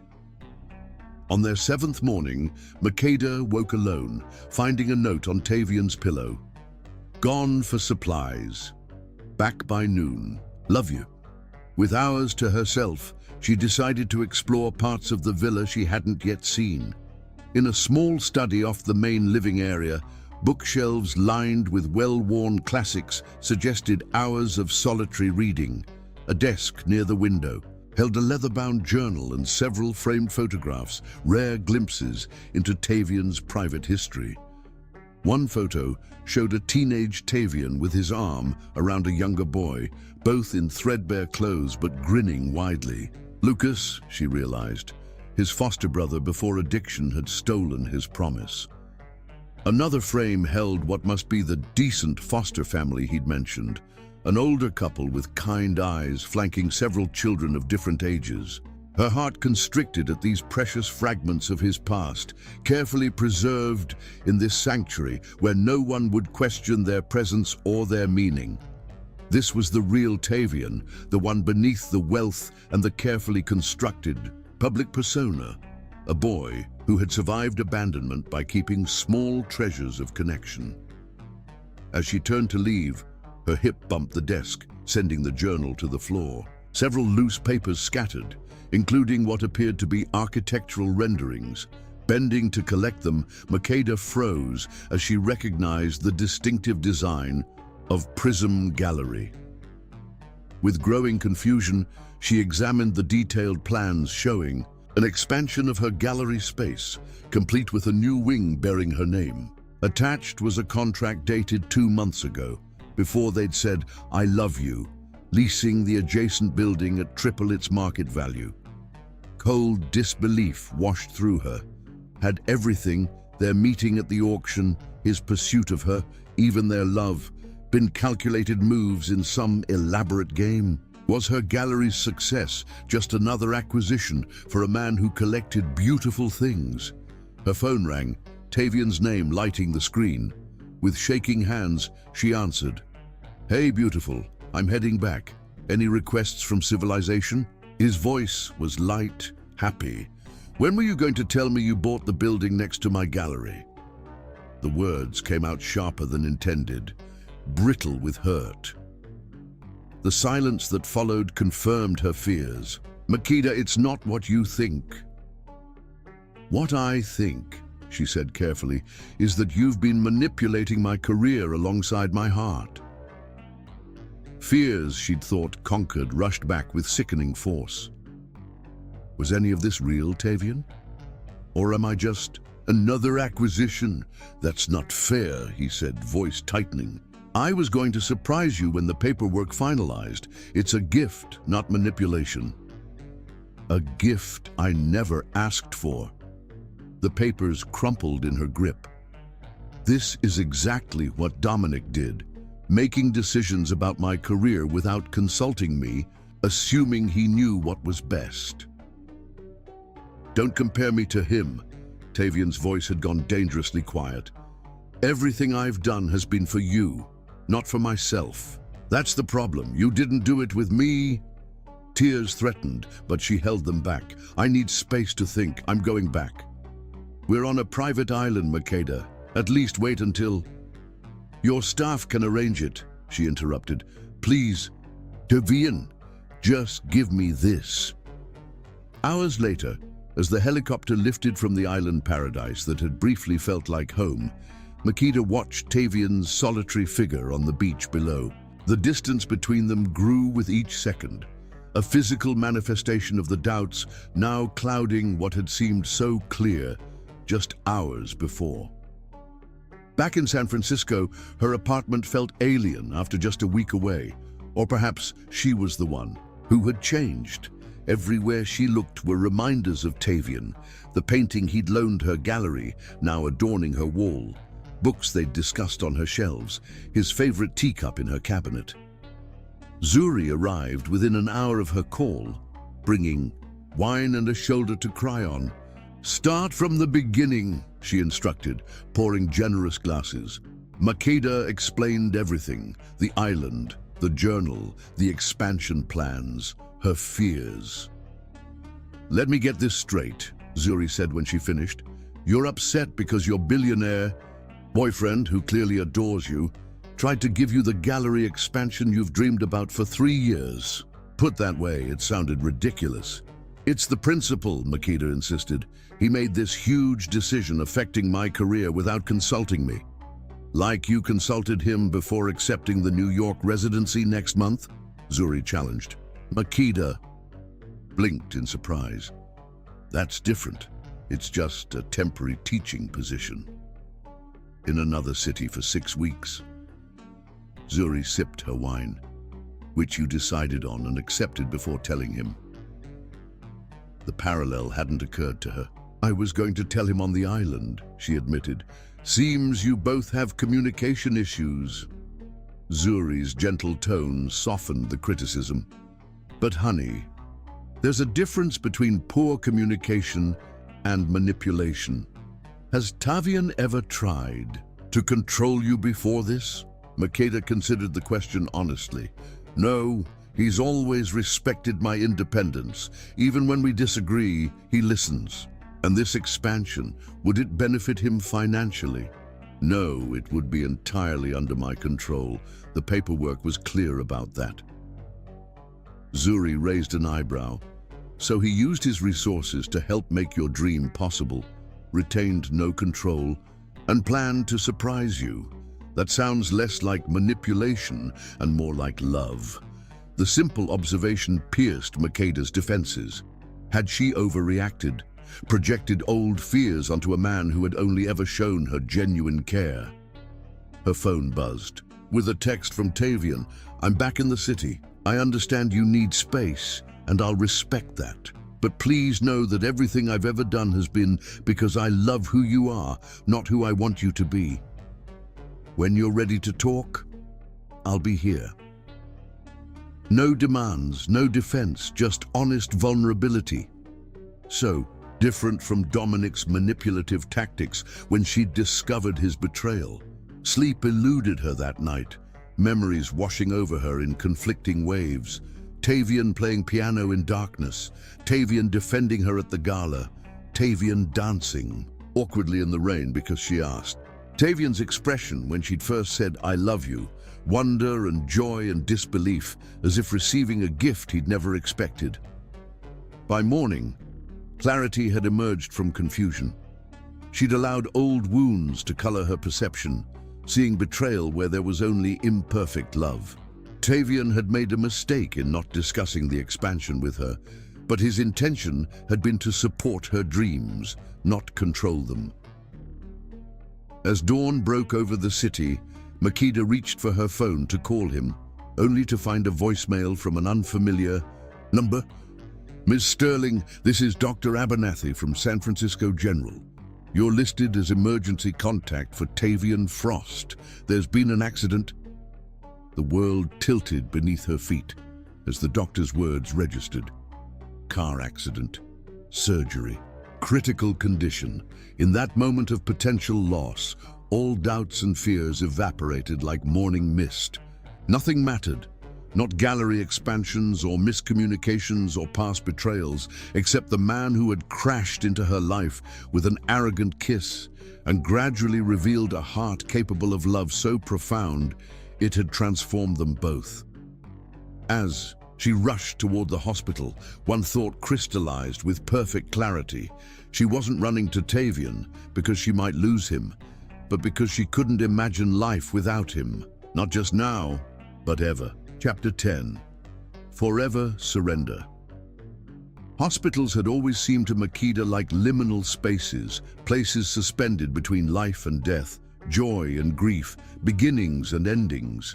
Now, racing through sterile corridors with heart, hammering against her ribs, that liminality became unbearably personal.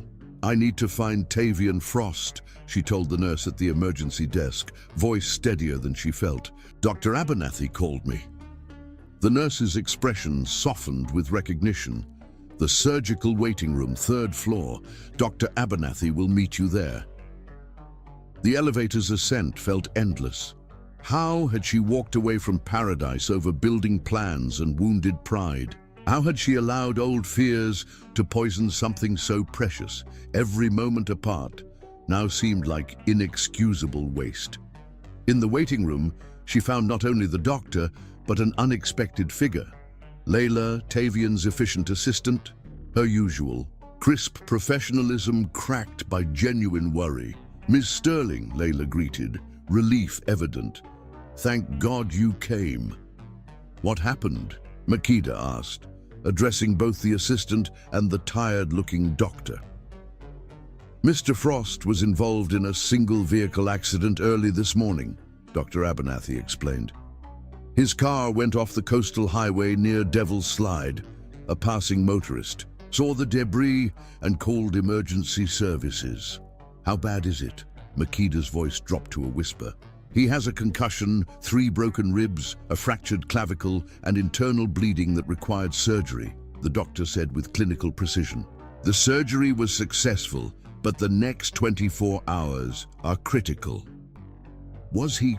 Makeda couldn't bring herself to finish the question. "Alcohol wasn't a factor," Layla supplied gently. "The police believe he fell asleep at the wheel. He'd been driving all night, apparently."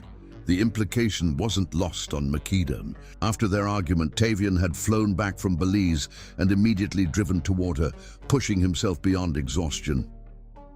"Can I see him?" she asked, guilt and love creating a painful knot in her throat. "He's in recovery now. Once he's moved, To ICU, you can have brief visits. The doctor's pager beeped. Excuse me, the nurse will update you when he's ready for visitors. Alone with Layla, Makeda sank into a molded plastic chair, the adrenaline that had carried her here suddenly evaporating. He was coming to see you, Layla confirmed unnecessarily. He called me from the airport, asked me to gather all the paperwork about the gallery expansion. He said he'd made a mistake, that he needed to explain everything properly. Tears welled in Makeda's eyes. This is my fault.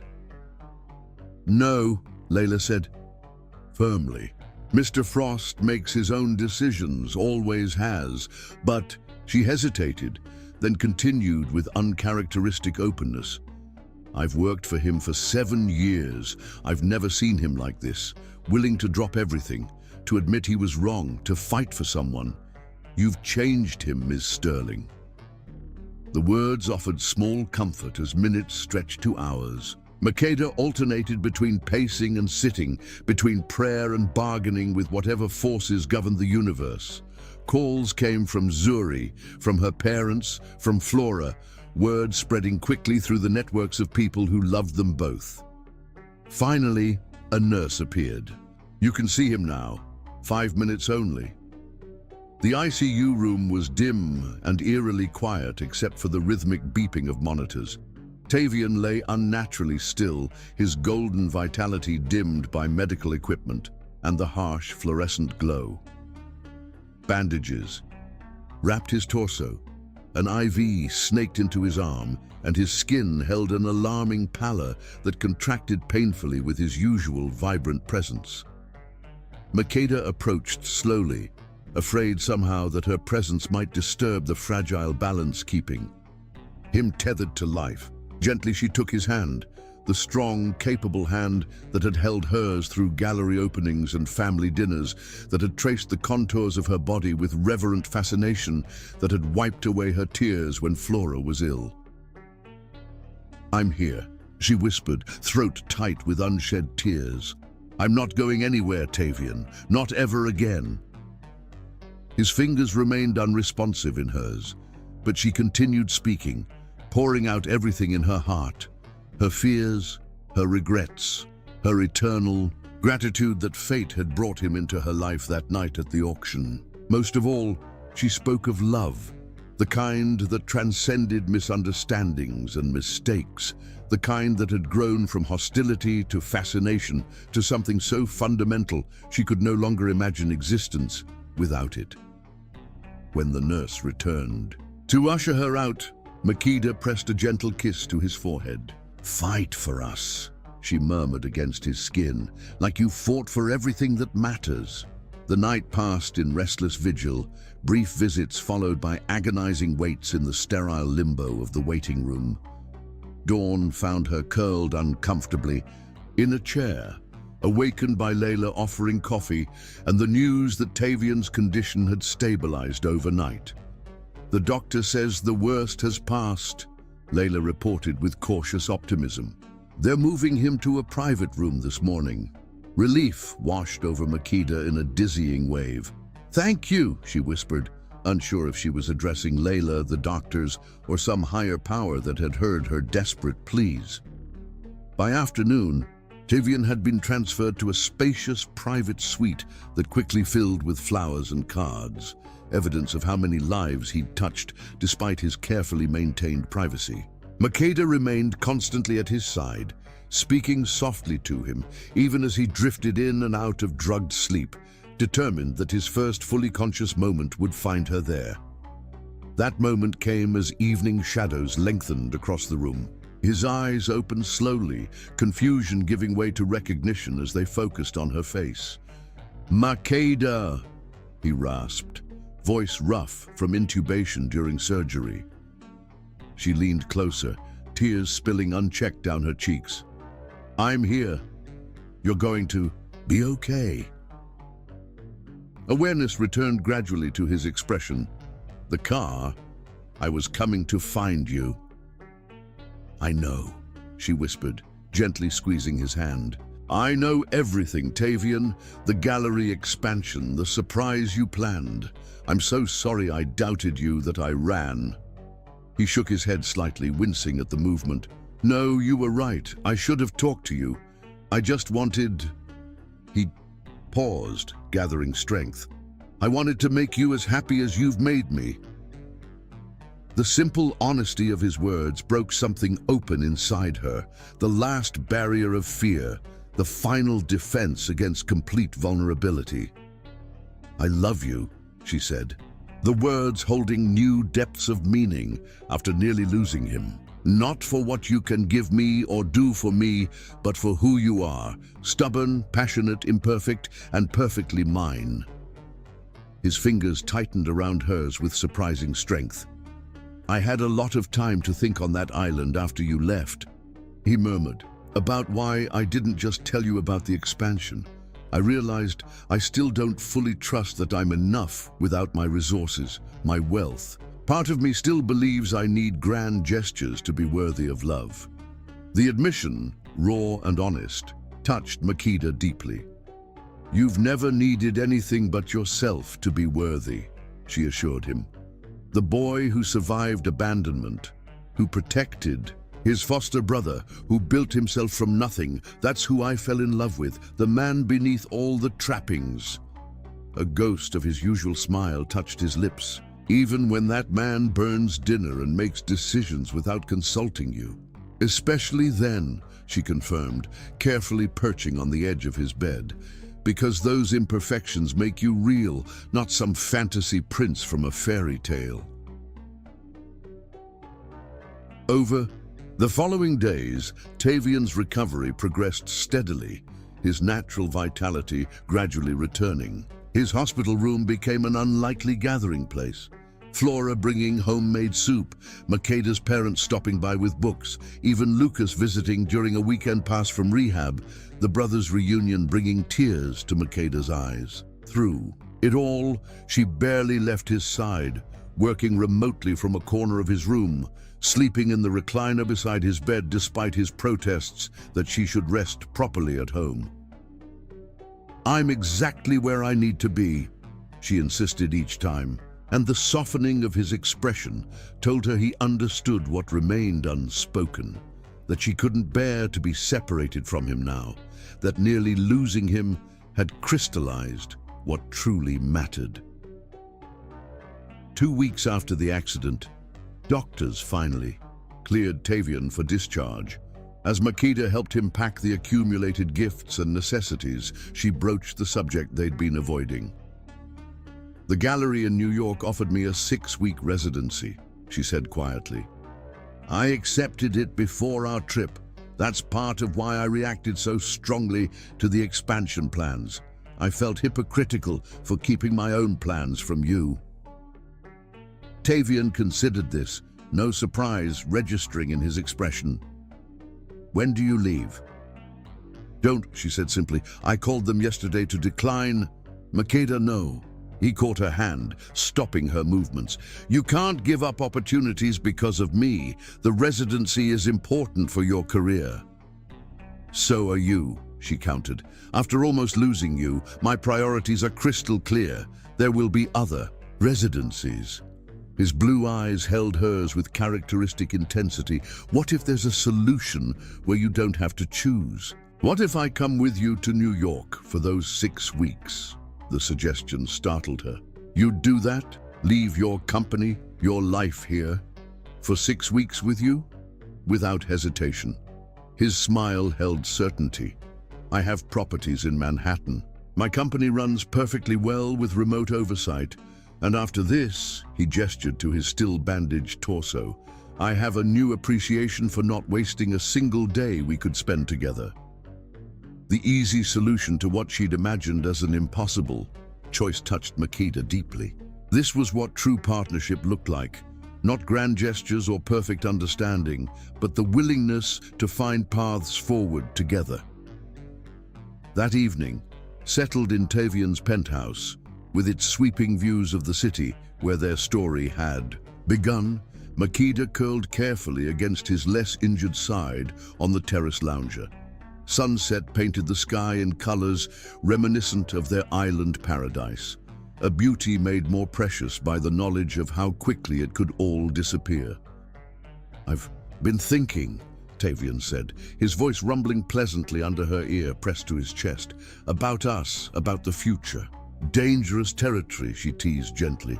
"Necessary territory," he corrected, shifting slightly to look into her eyes. "The accident clarified things for me too. Life is unpredictable, sometimes brutally so.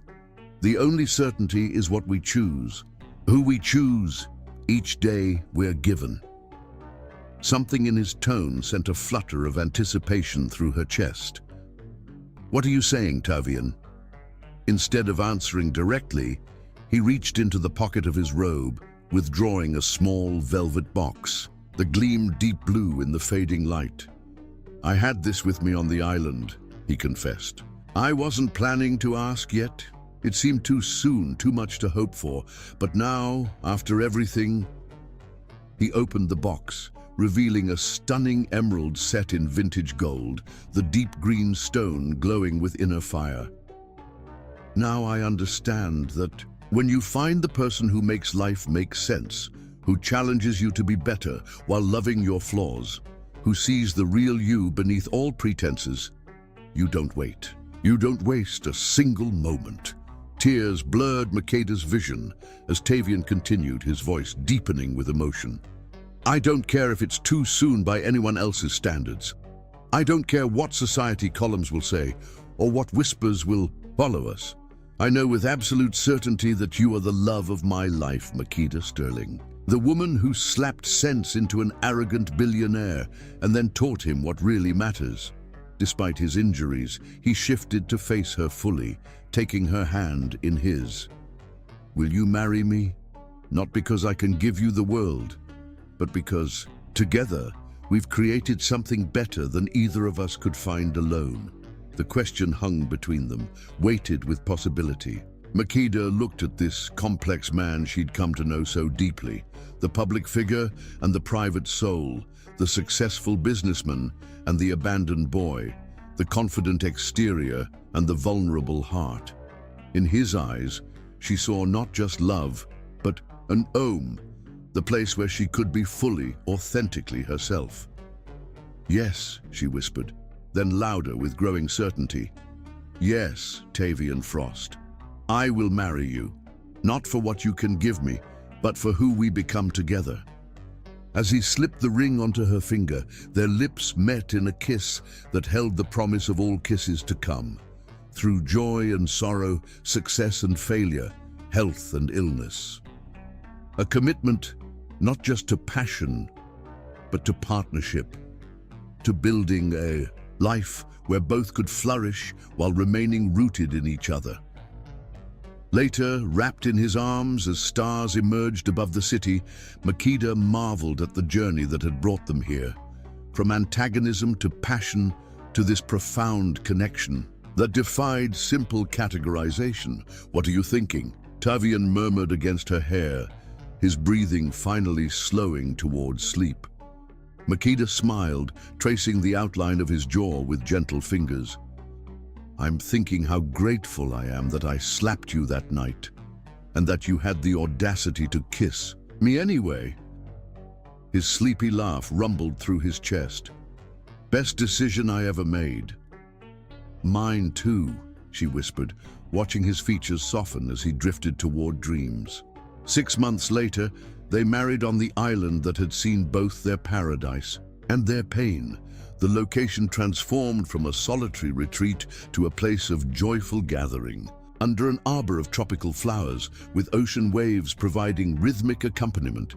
They exchanged vows written from hearts that had learned the most valuable lesson: that true love isn't about perfection, but about choosing each other, day after day, through every storm and sunshine.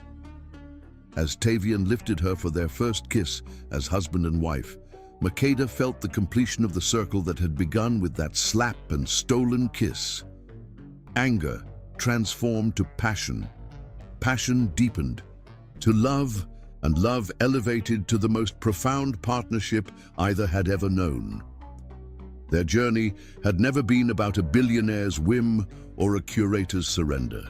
It had always been about two souls, wounded, imperfect, and perfectly matched, discovering that the greatest masterpiece isn't found in galleries or collections, but in the art of loving someone completely, with every broken and beautiful piece of yourself.